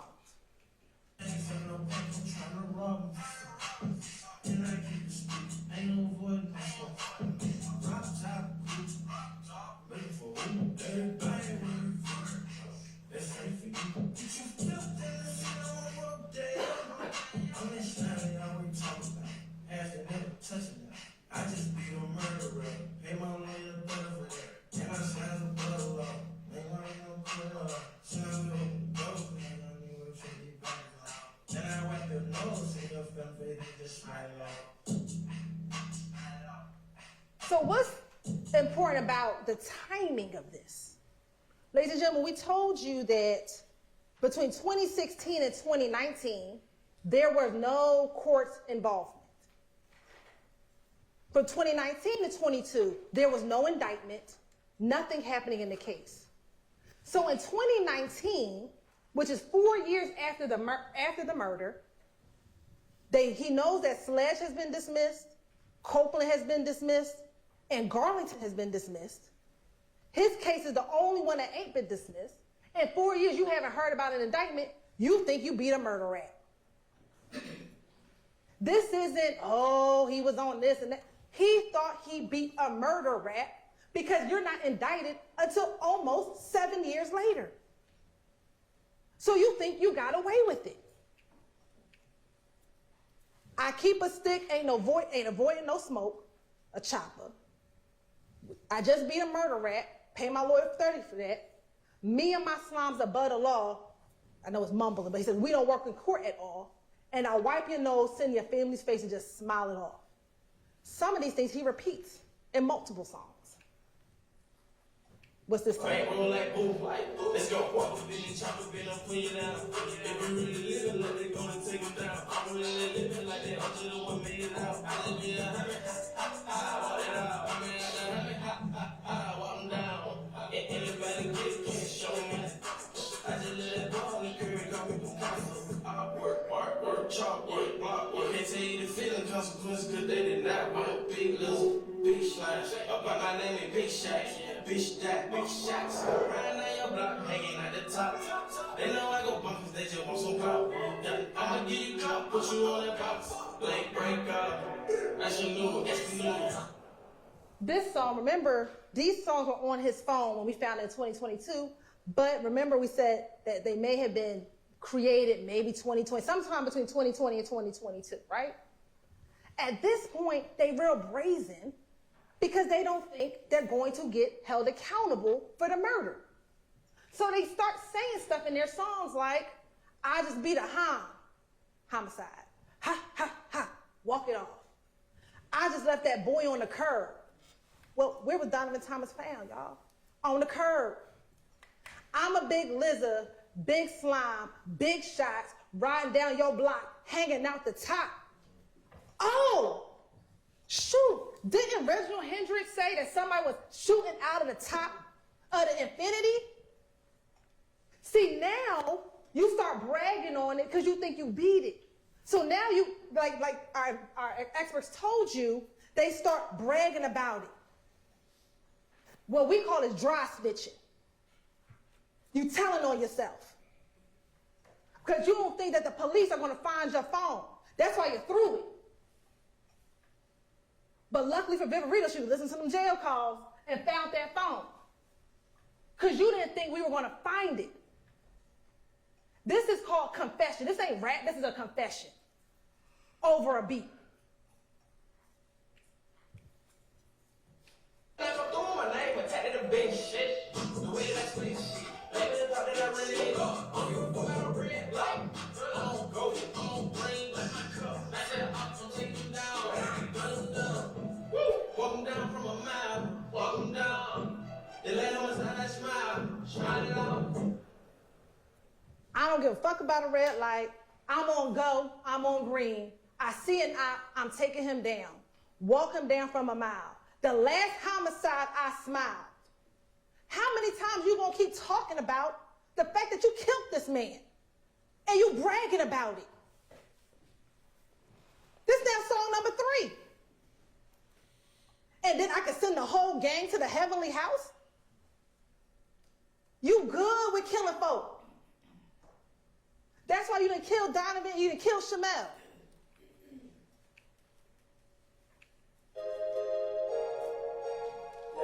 I ain't even gonna play the song. Let's just talk about the words. Dodging all your shots, and I'm watching my ops.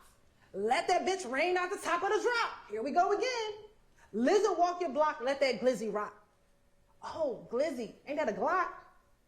Dang, one Shymel killed with a Glock? One there, a Glock on that table? Well, what investigator Viverito said it looked like a Glock. And I found it interesting because we're gonna get to Shymel soon. We about to get to Shymel. He said that Shannon wasn't linked to the 40, but he linked to having guns thrown away. That's what he did in 2015. He's linked to the gun that was probably in the house an hour before he killed Shymel, sitting on the table. in front of him.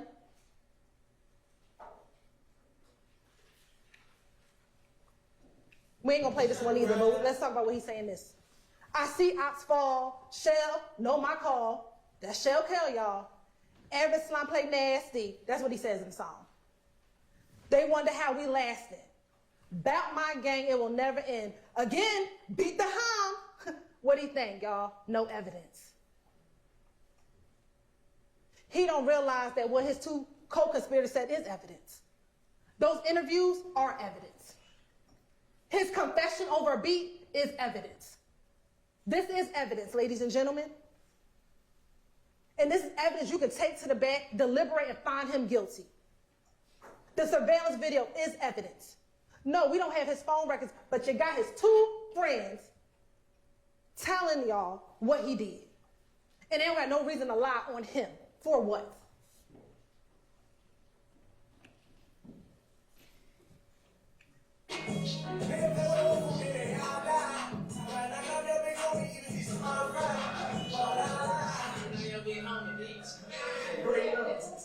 What he said? That's why we popped off your big homie, bitch.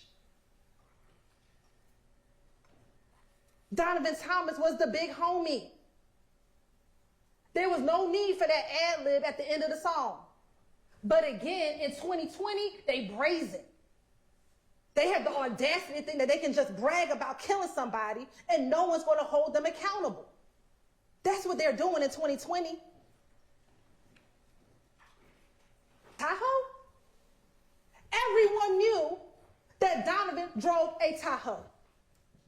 And how ironic is it that he got rounds of bullets in his Tahoe and on the street? So they want you to believe that, oh, that's a creative line Mr. Williams did. No, it's not. It's him bragging. It's him bragging. It's him wanting to claim responsibility for it. And we talked about judging, like when I say subliminal messaging. But the subliminal is you, as the consumer, don't know what he's talking about. But his family, who know that Donovan drive a Tahoe, know exactly what he's talking about. Everyone in the gang knows exactly what they're talking about because that's who he's talking to. But because the masses bop to the song, they say, well, no, that's just his artistry. No, that's just his confession and his bragging over a beat. Snitch on them. He already told you himself, you ought to get killed from me and YSL if you snitch. See, that video is not just, oh, a nice artistic video. That has symbolism in it.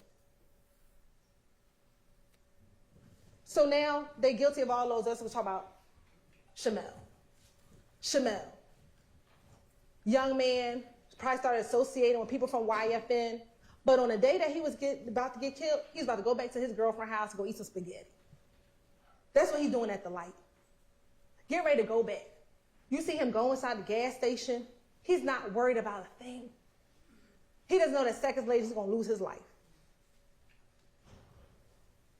So the timeline here, this is, and I'll tell you here, this is a direct result of retaliation from the stabbing of Lucci. So what do we have? February 9th, Rayshawn Bennett gets stabbed in the Fulton County Jail by Jada Myrick. February 22nd, Eppinger calls Antonio Sumlin to see if he could get paid for finishing what Myrick didn't do. Then you heard about that emergency bond paperwork that was filled out on March 3rd. Then sometime around early March, the media hears about the YFN Lucci stabbing. It gets picked up on media.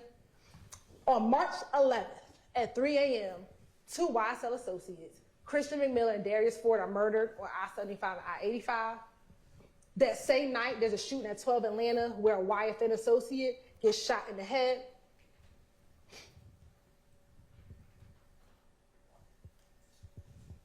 On March 12th, there's a shootout on Cleveland Avenue with Damikion Garlington and the ops. On March 12th, there's a 911 call shooting at 2830 Waters Road. March 14th, Shannon Stillwell rents the Audi A5 and puts dark tints on all the windows. March 14th, 10 o'clock, is the murder of Shymel Drinks. On March 16th, the shooting at Waters Road, where investigator RICO comes out. March 17th, there's a search of Waters Road where everything is taken out except for a few guns that they left behind. And then Stillwell and Nichols are arrested. Again, we talk about the state does not have to prove motive, but here, ladies and gentlemen, this is motive. Again, that's that same video with Quindarius, y'all. Christian McMillan's been around since 2009. This is Mr. Williams' long friend, old friend, good friend. And he gets murdered by YSL Associates. Oh, you got to pay for that. Here we have just different pictures of them, both Mr. Ford and Mr. McMillan, all with other YSL associates. You'll have these in evidence, ladies and gentlemen. That's unfortunately the car that they were driving in when they were tragically gunned down on March 11th. So here's where the motive comes in, y'all. Just like YSL brags about doing stuff, YFN does the same thing. It's tragic. These posts were despicable.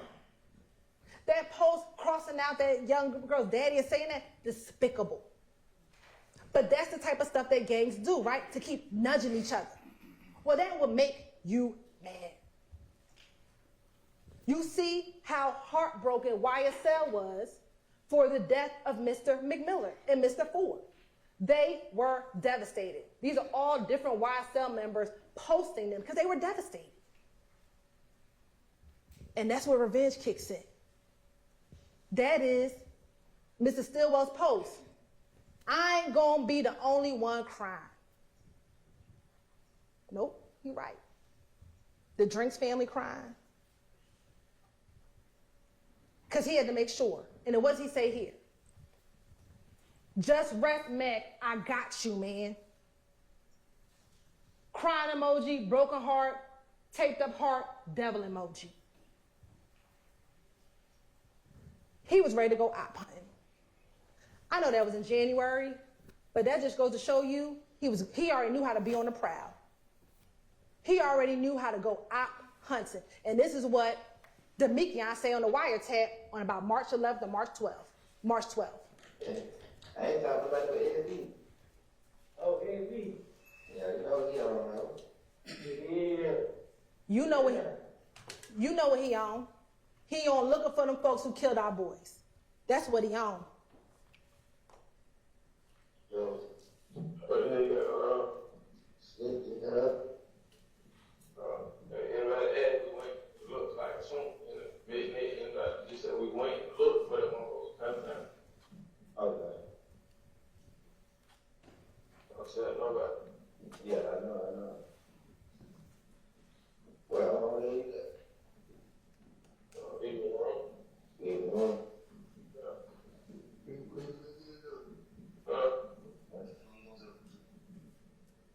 Shit, same old shit.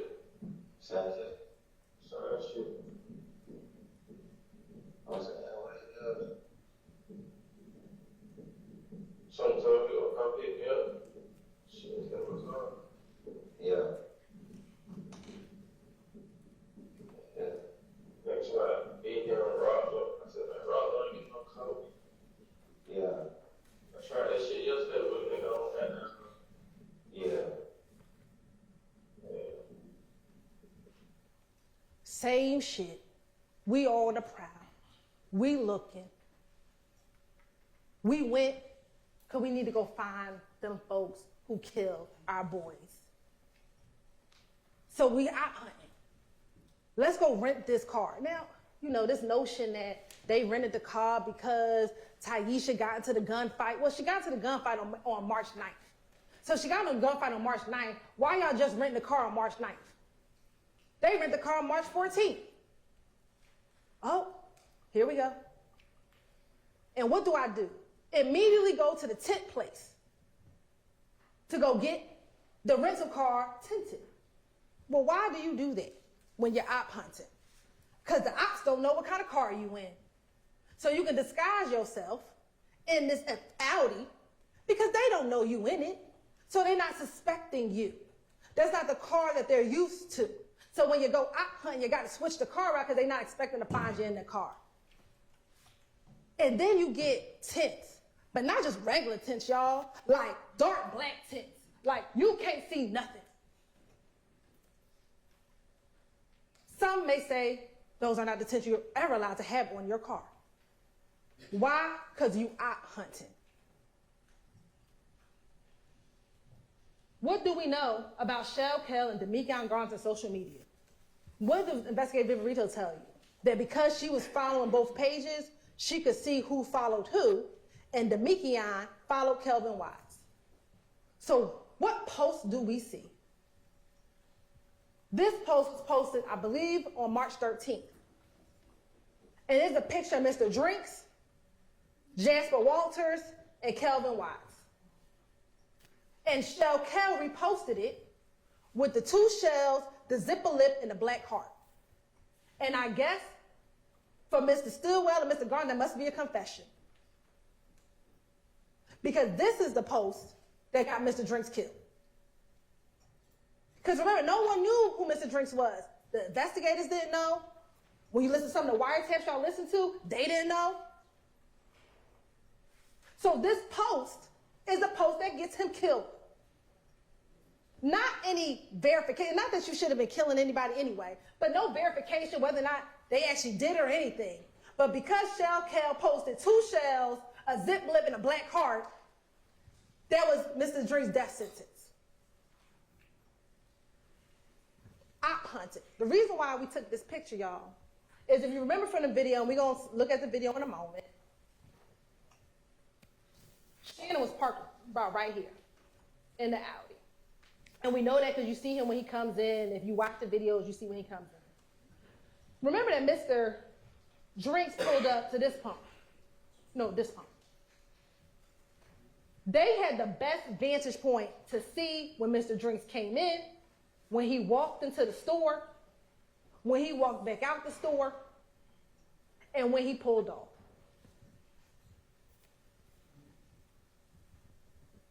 They were scoping it out, verifying. I submit they in the car. Is that him? Oh, yo, I think he do got the same sneakers on. I think that's him, y'all. Scoping it out. Sit back, watching it. Let's watch the video.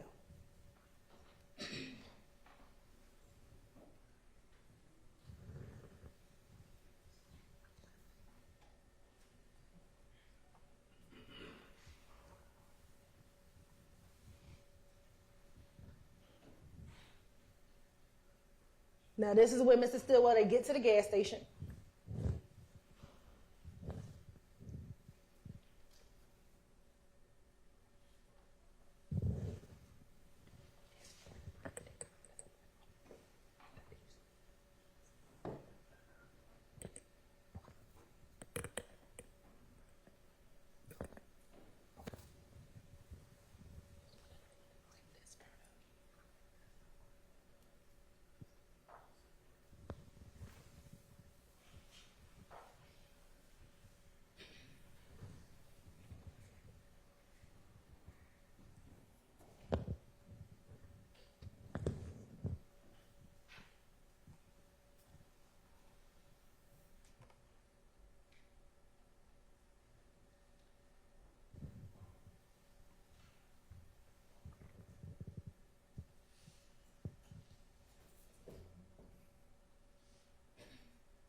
Now you see when Mr. Cormavius Nichols gets to the gas station.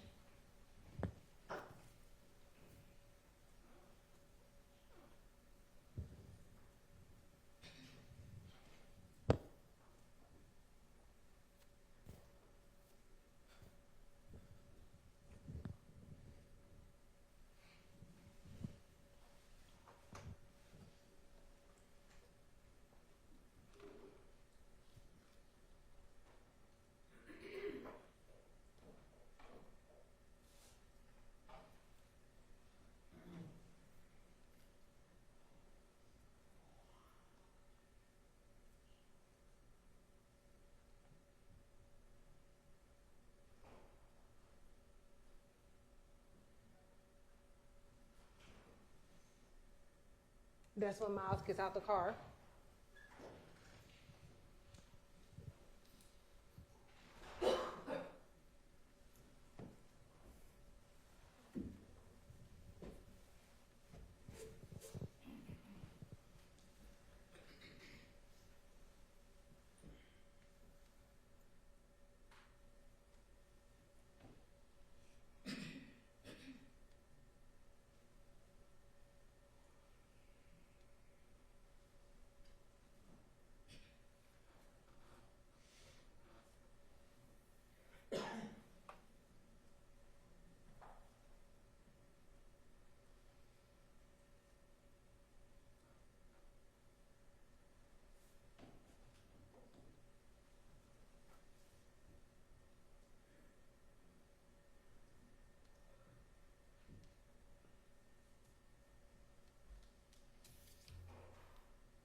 That's when Shannon walks to the car first, and we know it's Shannon because of the March 16th, him wearing the same clothing.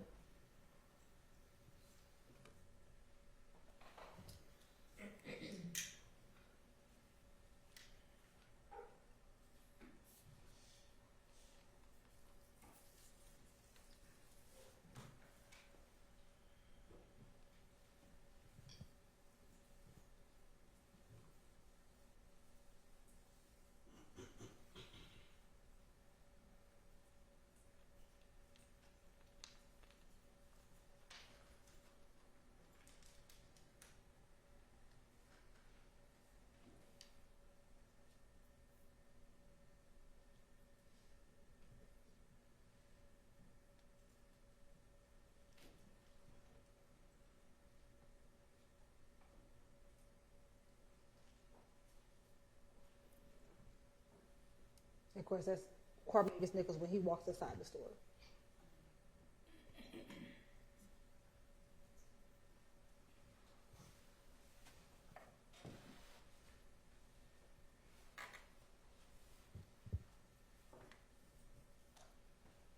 And then that's when Miles walks into the store.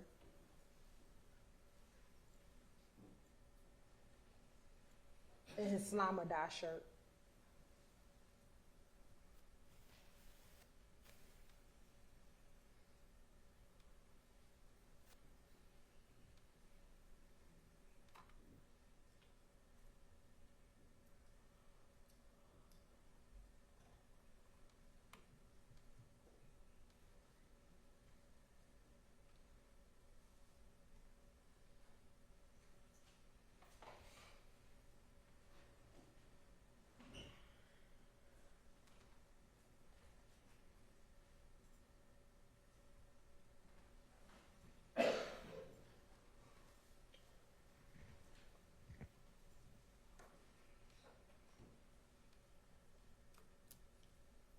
Miles and Carmeza leave out the store, and Miles, in a moment, gets back into the car, and Carmeza is pumping the gas.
Cormavis goes back into the store.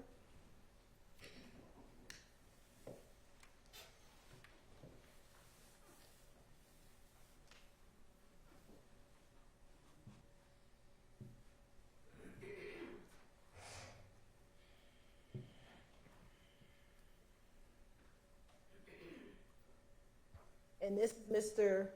Drinks pulling into the gas station. Now, this is how ironic that Cormavis and Drinks never, you're going to see, they never see each other. Because Cormavis gets into the car, and Mr. Drinks sits in the car for a little while. Now, it would appear that all their business is done at the gas station. But they don't leave.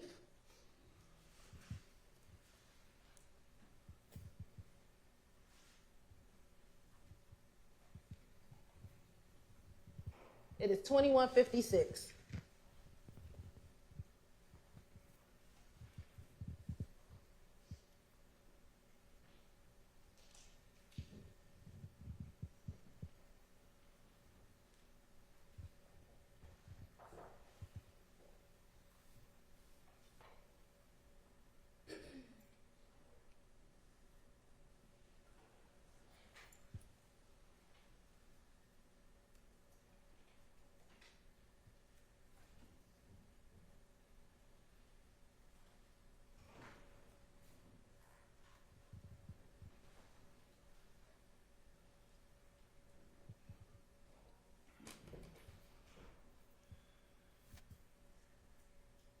Now Mr. Drinks is finally getting out the car.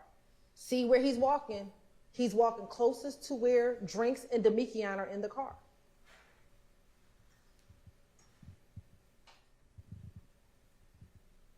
Because remember, from here, y'all, you see the Audi lights. The Audi's here. He just walked right here. In the same sneakers from the picture. And coat and jacket.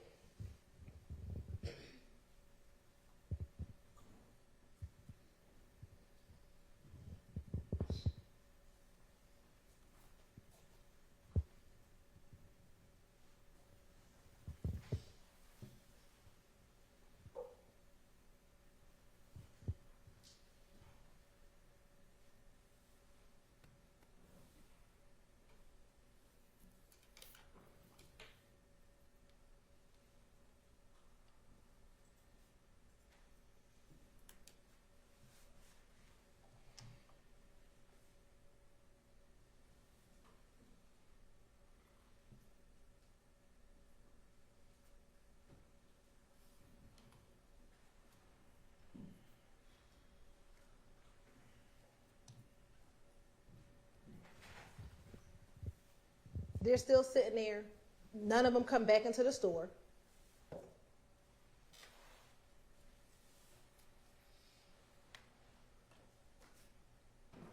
And Mr. Drinks walks out.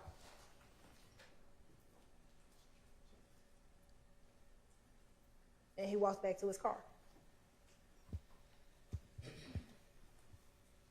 Now it's 21:58.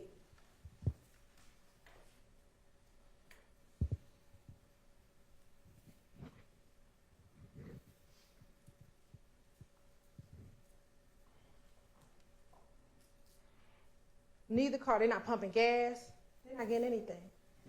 They're watching Mr. Drinks. I submit confirming that that's the person in that social media post.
Now Shymel has finally gotten into the car.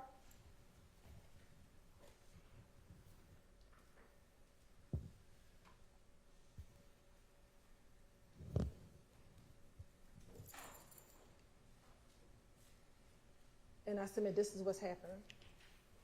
Hey, what the hell pull up? Man, I have my video, hurry up. Have my video. He wanted him to call on video real quick. Call him on FaceTime real quick. You know what happens on FaceTime. You've heard testimony about what happens on FaceTime. What happens on FaceTime is that is when criminal activity is planned because they think that FaceTime, you cannot track it. Now watch as Mr. Drinks pulls out of the gas station. They have been sitting there for minutes, y'all. Y'all been watching this video like, what we gonna do next? That's how long we've been sitting here. And as soon as Mr. Drinks pulls out, that is when op vehicle number 1 pulls out, op hunting car. And then that's when the second car immediately pulls out. They sat there, y'all. We were quiet for at least 2 minutes here when they did nothing. And they want to tell you that some other car killed him? That's them driving by the liquor store. They laid in wait until Mr. Drinks pulled out. You have to look at all the evidence together, not just the FedEx video, but we're going to talk about that FedEx video. This is them pulling up to the light.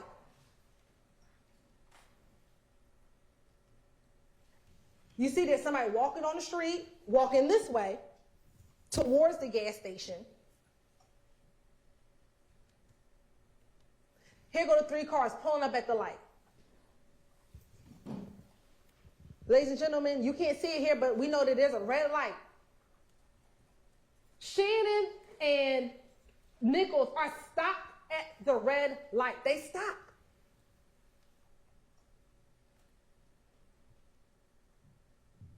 Drinks is in the left turning lane. Shannon is right next to him, and Quarmavis is right next to Shannon. Y'all now see the traffic going in the opposite direction that they are in. Then you see Nichols pull up. I'm just going to submit that this car stops here. This car, I think, saw what happened. Because he stops a little behind it, like, whoa. You had the person walking down the street.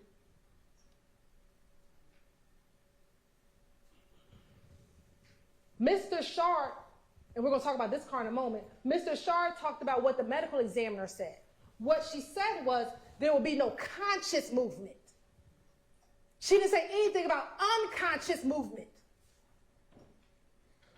Because that is what you see with the brake lights, y'all. No, he could not consciously say, let me go. But the unconscious movement, because he just been shot in his head, is what is happening. They, y'all got to think about this, because this is what they didn't want to show you. Shannon, went from 18 miles per hour to 90 miles per hour. See, Mr. Shard didn't want to talk to you about that. He want to tell you about a car that turned around because he heard the gunshot, but the man or woman walking down the street didn't hear any gunshots. That person walking, just chilling. You think if the people in the car heard the gunshot and turned around, don't you think that the person walking down the street would be like, hold up, let me back up. It's some gunshots down there. No. Could it be that maybe the car that turned around saw the liquor store and said, shoot, let me go get me a drink. It's Saturday. Could it be they left something at the gas station? He wants you to believe that the only reason why they turned around is because they heard gunshots. That doesn't make sense when someone is walking down the street. It don't make sense. Then let's talk about the car that was closest to them. You see what time the cars are going. Here are the 3 cars in a straight line. Do you see that straight line? It's a straight line. The 3 cars. Shannon's car is directly next to Mr. Drinks' car. And that's going to be important when I show you these crime scene photos. This other car that he wants to talk about, that he's like, oh, this is the one who killed, this is the person who shot. Oh, and we couldn't get LPR. What? Where was I going to get LPR from? You can't see no license plate. I don't even know what type of car it is. That car is never directly next to Mr. Drinks. It is always behind. I submit they saw what happened.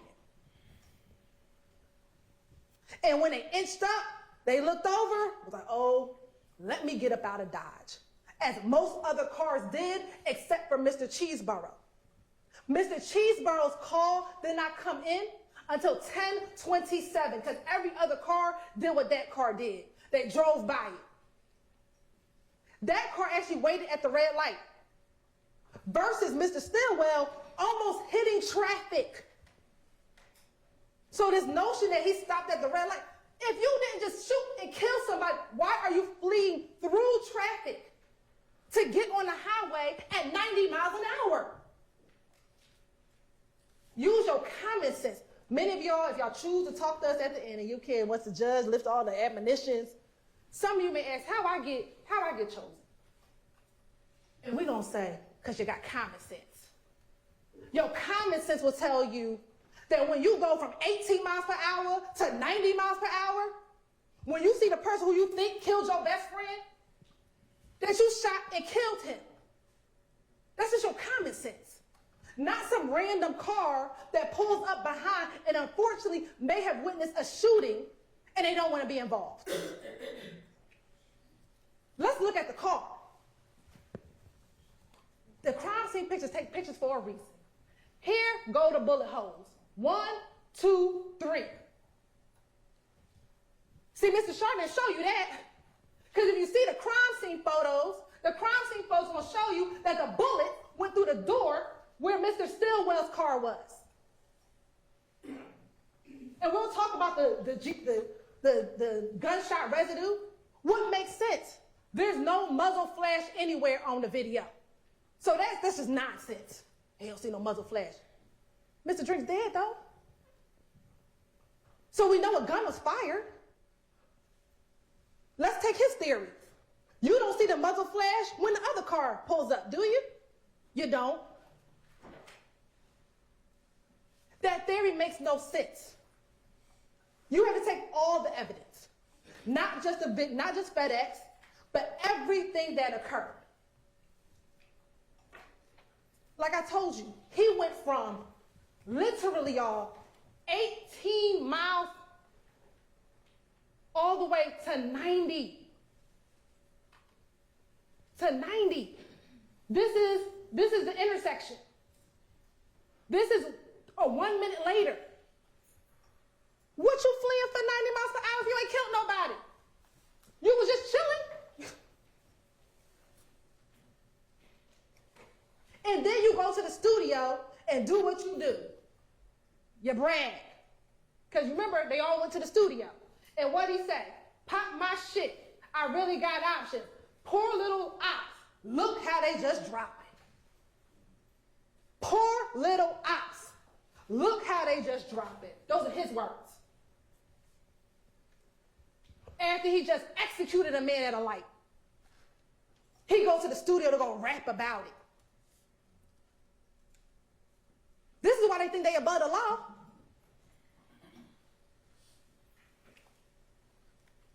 This is what Demekian say afterwards.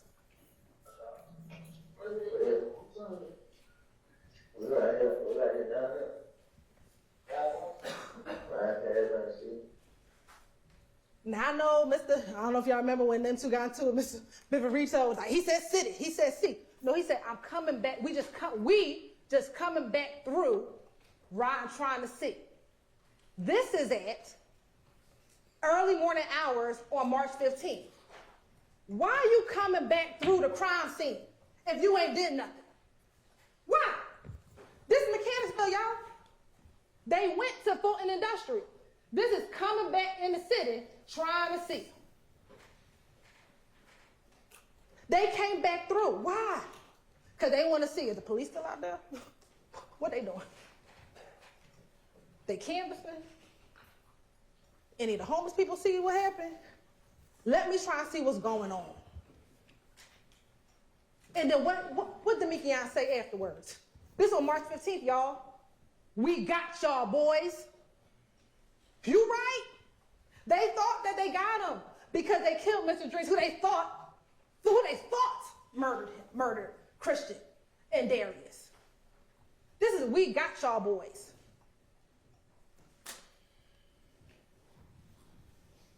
Here's a direct response to the shooting. Remember, this on March 16th. YFN folks, and we know it's YFN, or we believe it's YFN, because remember, these shell cases match the shell cases of the Darius Ford, Christian McMillan shooting. There's too much going on yesterday. Man, it's crazy. That square head nigga at 3 now. For real? Square? Yeah. Yeah, now they shut up Big Dick spot. I was in you think? Oh, they shot a big spot, bro. Yeah, man. So we got down, you think they gonna come back? You think they gonna come back? They through? 12 pulled up.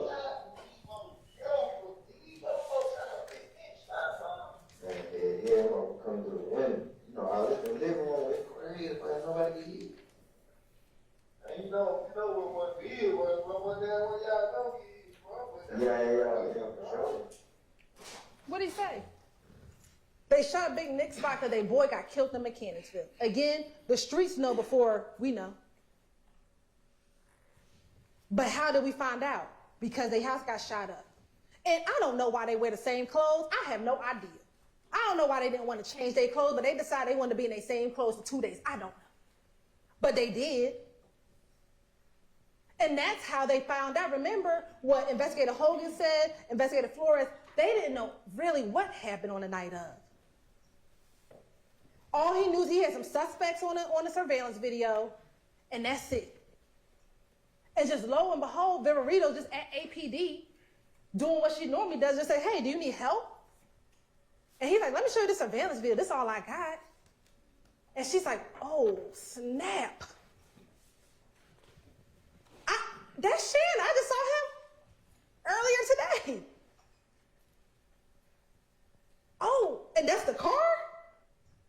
He literally just told me that that's his car. And they were like, well, why would he do that? Why? I mean, if he just killed somebody in there, because they think they above the law. So they go, and they don't know at the time what the police know. So he tells them. So let's talk about consciousness of guilt. So these are text messages on the 15th. And he is telling Poker, we need to get this hotel room. We need to get up out of Dodge. We need to lay low. He tells her, don't tell anyone any information. Why you gotta do all that if you ain't killed nobody? Because of what happened on the 9th? Well, why is it so urgent on the 15th? Not when she had to shoot the people on the 9th. You gotta ask yourself the question. This became real important the day after he killed Shymel. This didn't become important after she done almost got robbed.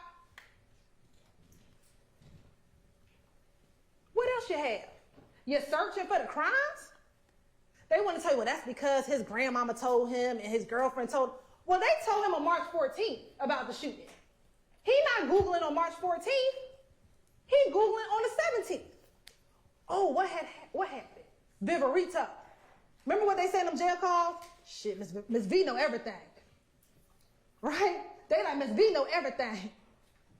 So that's why they start Googling, well, what Miss V know? What they got?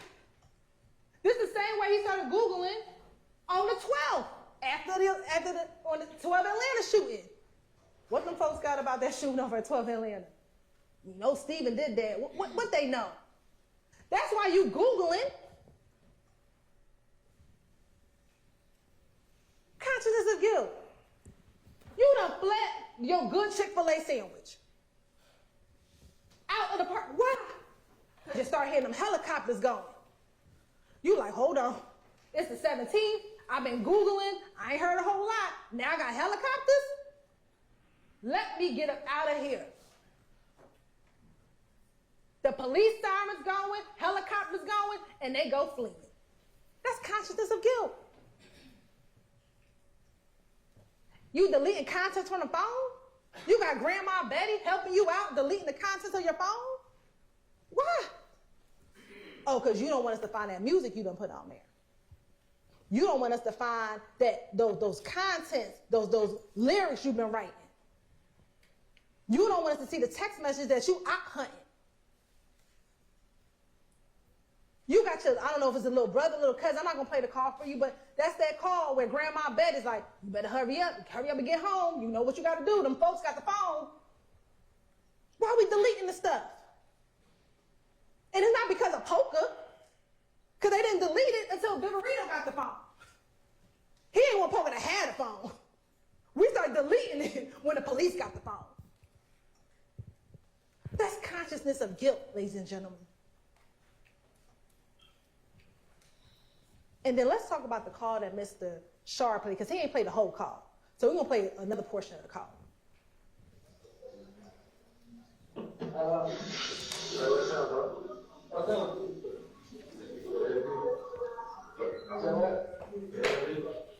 What's up, man? What the hell going? Man, shit, why did this Huh? I said, why did this do, young boy? See that going, right? Yeah, you know, I can't hit you on that other one. Shit, I'm on that one. So then, are you on? Oh, this is another one? No, this Yeah, that was that. Yeah. Yeah, bro. I know. I did. Mine said about first time. I said, that's what you're right. I told him. I really could respond, so I just like, yeah. I can't, man. I'm for tripping, man. For real, man. Yeah, I said what shit. I said shit. I'm gonna go straight to the room. I had to stay out of that motherfucker. Yeah. But yeah, she told me that I want you to stay. Yeah. Might not like that was gonna go up and down. No, I want to know with Fred. You afraid? Yeah. Oh, yeah, sure. Yeah. And they go Fred. Damn, somebody said, Q-Rock was up there with you, bro? Yeah, T-Rock was downstairs with. Yeah, somebody, bro down there with it, with Q-Rock. I ain't know Q-Rock locked up. Yeah. What the hell, what's up, Chunk, man? What you doing? Chunk crazy, What is that? just Chunk crazy, man. Nah, I don't know shit, man. You talking crazy right now? Nah, it's about me, it's about wild shit. Bro, I ain't heard of that. Yeah, it's a lot of shit, so, boy, Yeah. had me blow. They blow? Had me blow. Oh, yeah. I ain't talked to them. I'm playing on the concrete years now. Yeah. Yeah, you can ask me like what's going on. I'm like, yeah, I don't know. Yeah. What the hell? Damn, bro. Everything smooth though. Yeah, I know it. I know that. They just got down. They on mild. Yeah. Cause I don't know why the fuck you can get that car.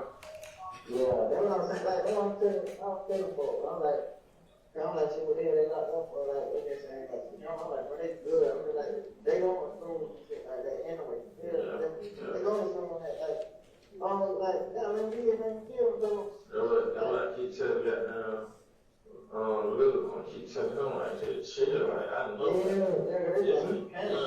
I'm like, this ain't nothing, bro. Like, they just doing that cause they send us that goddamn gas. It's like, they chill. You see what I'm saying? Yeah. Yeah, man. I can tell around, I ain't like this, bro. They're like, bro, I'm other cat business, bro. No. Just tell what you want to talk, bro. Like, Not one word. yeah. What they trying to portray or what they say, man, don't say shit. Yeah.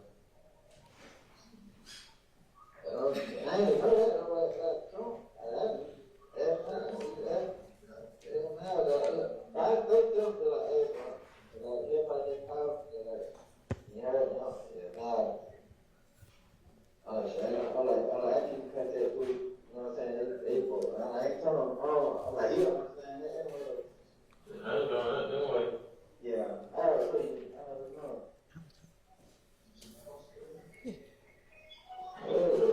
not playing. I need you. I know, I was trying to do that. I told her, I told her, I told her, like, tell her I need 1,000, but anything in between, so you got down. oh, no, yeah. She ain't there that first night. Yeah. I know, like, but I know the one time the day, like, she told me, like, he paid, and she got there, I talked to her, she be in there. What? Yeah. She like, man, they tell her, like, and no, before they gonna leave the boat like that down there, like, they tell me that you paid, it was a day, you won. Yeah. And they tell me you paid, well, work out. I already know that part. I just, like, I know, like, how that go. You know what I'm saying? I ain't really tripping on that. I ain't tripping. Like, I've been just trying to keep budget calm. You know what I'm saying? Yeah, do that, work that, I don't really be liking that culture and shit. That shit have me all out, like. yeah. But then, I think what, that was good, I'm like, what the hell is that, farm?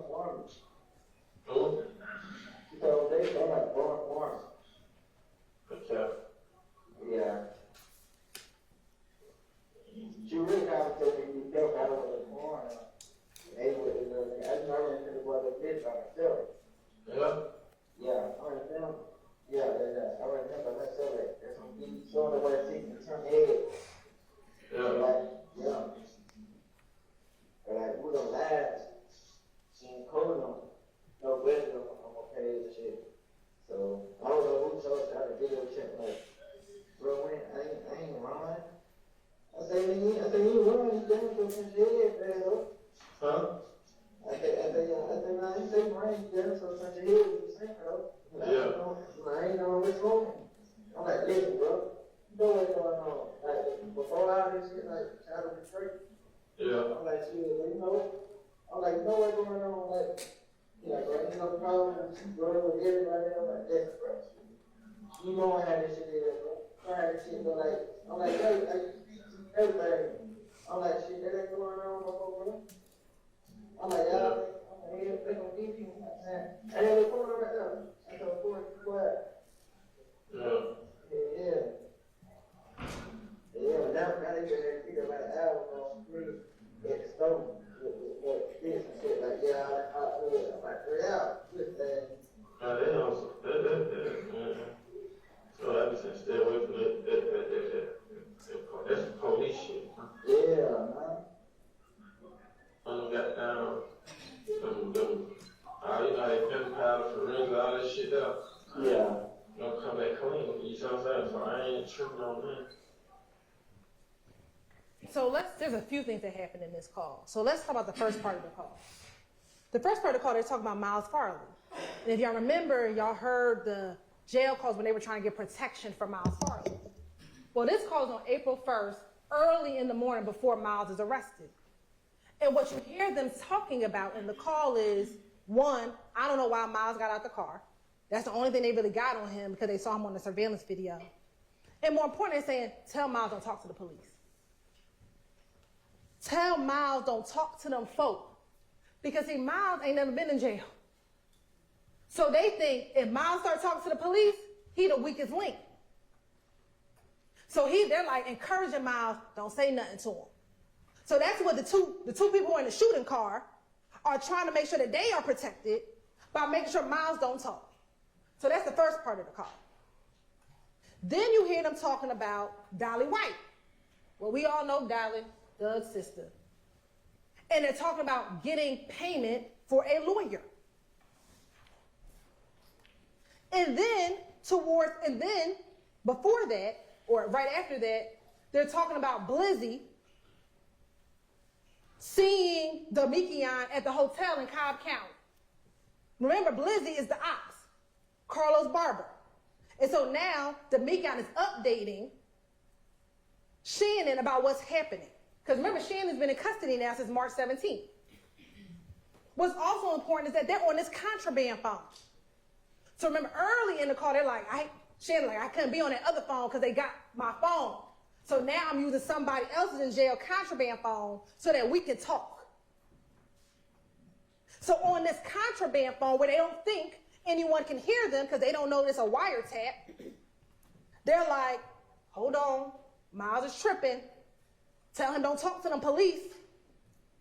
He said the other boy tripping too. I submit he's talking about Carmavius Nichols. He said, I'm just trying to keep Buddy calm. Because remember, at this time, only 2 people are locked up. Shannon and Carmavius. Miles is not locked up, and we have not confirmed that DeMarco Boyer is a part of this. So he's trying to keep Quay down, trying to keep Miles from snitching, and that's what they're talking about. Then towards the end of the call, and I know Mr. Shaw tried to flip this, but he says, if they get my car, it's going to be clean, because there ain't going to be no GSR in it. Who says that? And let's see, did he go get the car clean? He did. These circles, and y'all gonna have these pictures in the back, are watermarks. You see, they ain't do a good job cleaning it, but it's watermarks dripping. On the dashboard, over here, over here. Because he got the car clean. See, he thought, maybe in his mind, that the gunshot residue might be on the dashboard. It might be over here. Because he shot that gun out the window. He ain't shoot the gun in the car. Go look back at the trajectory, and he could not have shot in the car. He had to shoot out the car because the bullet had to go through the car, through the window, into Shymel Drinks. I submit he not inside the car like, ping, ping. That's not what he's doing. He gonna put his hand out the car and he gonna shoot. So when he's talking about they gonna wipe the car, it's gonna be clean, because that's what he think the gunshot residue gonna be. And what did Mr. Colvin tell you? He said, I took 2 dabs. I think he said he took about 8 or 16 dabs, but I didn't dab the entire headliner. He said there could be portions that had it. That's just not what I tested. You saw how big the headliner was. We pulled it out the bag for you. Is it possible, reasonable, that it could have been on another piece of the headliner? Yes. Or is it reasonable that all of the gunshot residue went out the car? Because remember what he said. He said it's going to be a poof, but it's going to go in the direction of the bullet. You might have some blowback, but not a whole lot, unless the shooting happened in the car. The shooting didn't happen in the car. Therefore, it's not going to be a whole bunch of gunshot residue inside of the car. Remember, we asked him, is there going to be a distinction between the two? He said there's going to be way more gunshot residue if, say, Damikian or someone in the car fired. But if the gun is outside the car window, it's going to blow back a little, not a lot. It's going to go towards the direction of the gun, of the bullet. But that would be towards the direction of Mr. Drinks. So any gunshot residue, he thought he wiped down. That's why he says that on a contraband call to his co-conspirator, who they both killed, Shymel. Don't worry about it, bro. If nothing else, when they got the car, don't worry about that gunshot residue. We cleaned that. That's why he wanted to extend the car rental.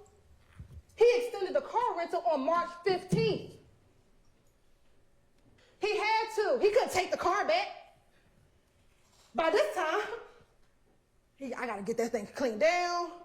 We got to do something with it.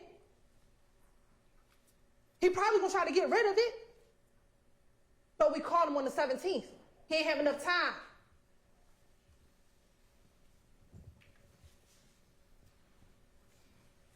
Now, I'm almost done, y'all. But I found it ironic how the first murder and the last murder in this indictment, how eerily similar they are. How ironic is it they both named Nut? They both happened near gas stations. They both using rental cars, one by Jeffrey Williams, one by Shannon. They both have multiple YSL defendants. They both travel after the murder. He talks about going, they flee to Miami. He talks about poker. He talks to poker about going to Miami. They go into the studio writing lyrics about it.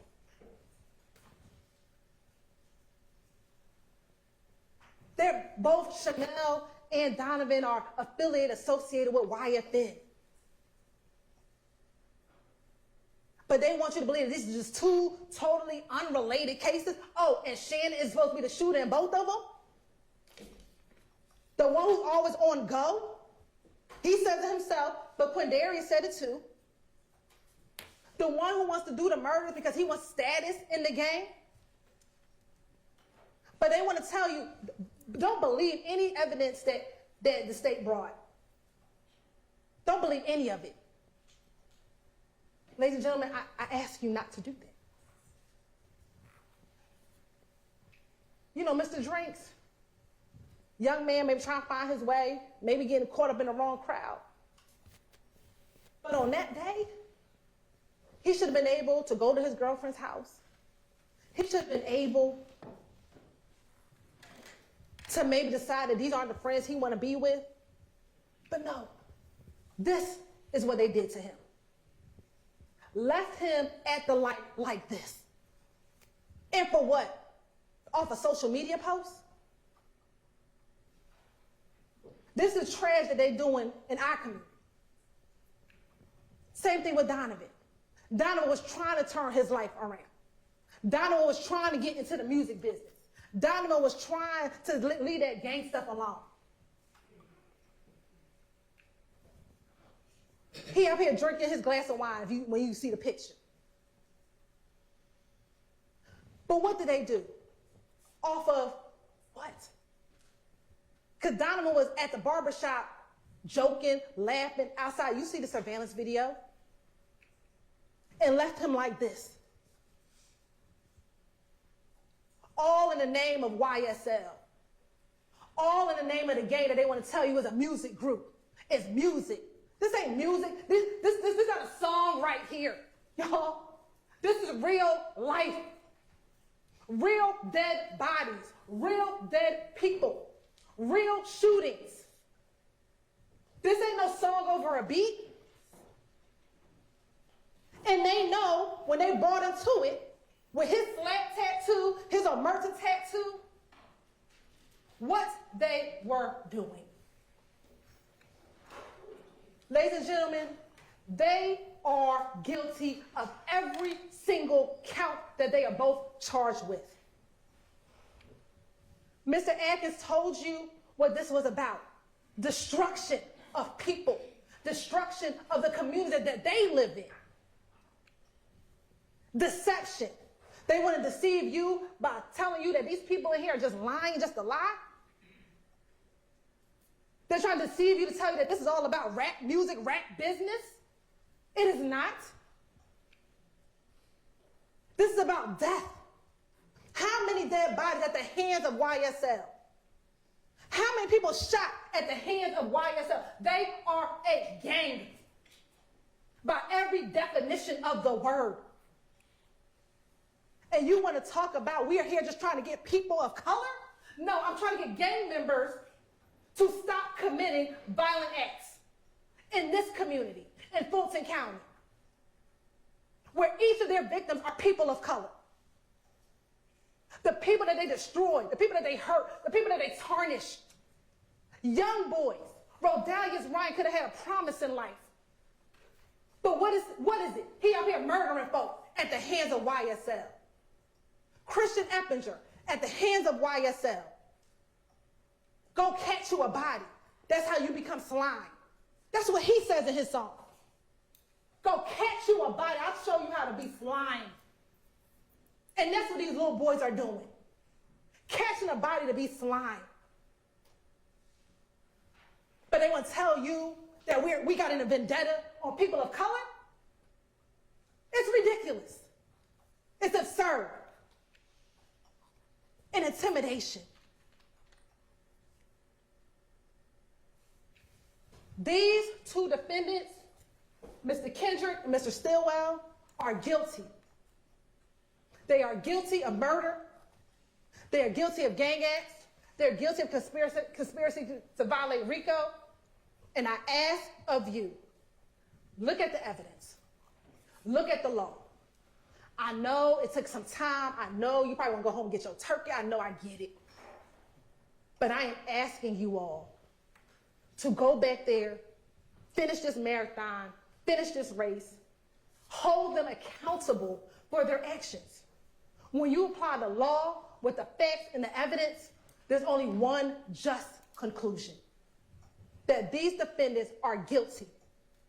Ladies and gentlemen, evil prevails when good men and women do nothing. I'm asking you to do something. I'm asking you to hold them accountable. I'm asking you to return a verdict of guilty. Thank you.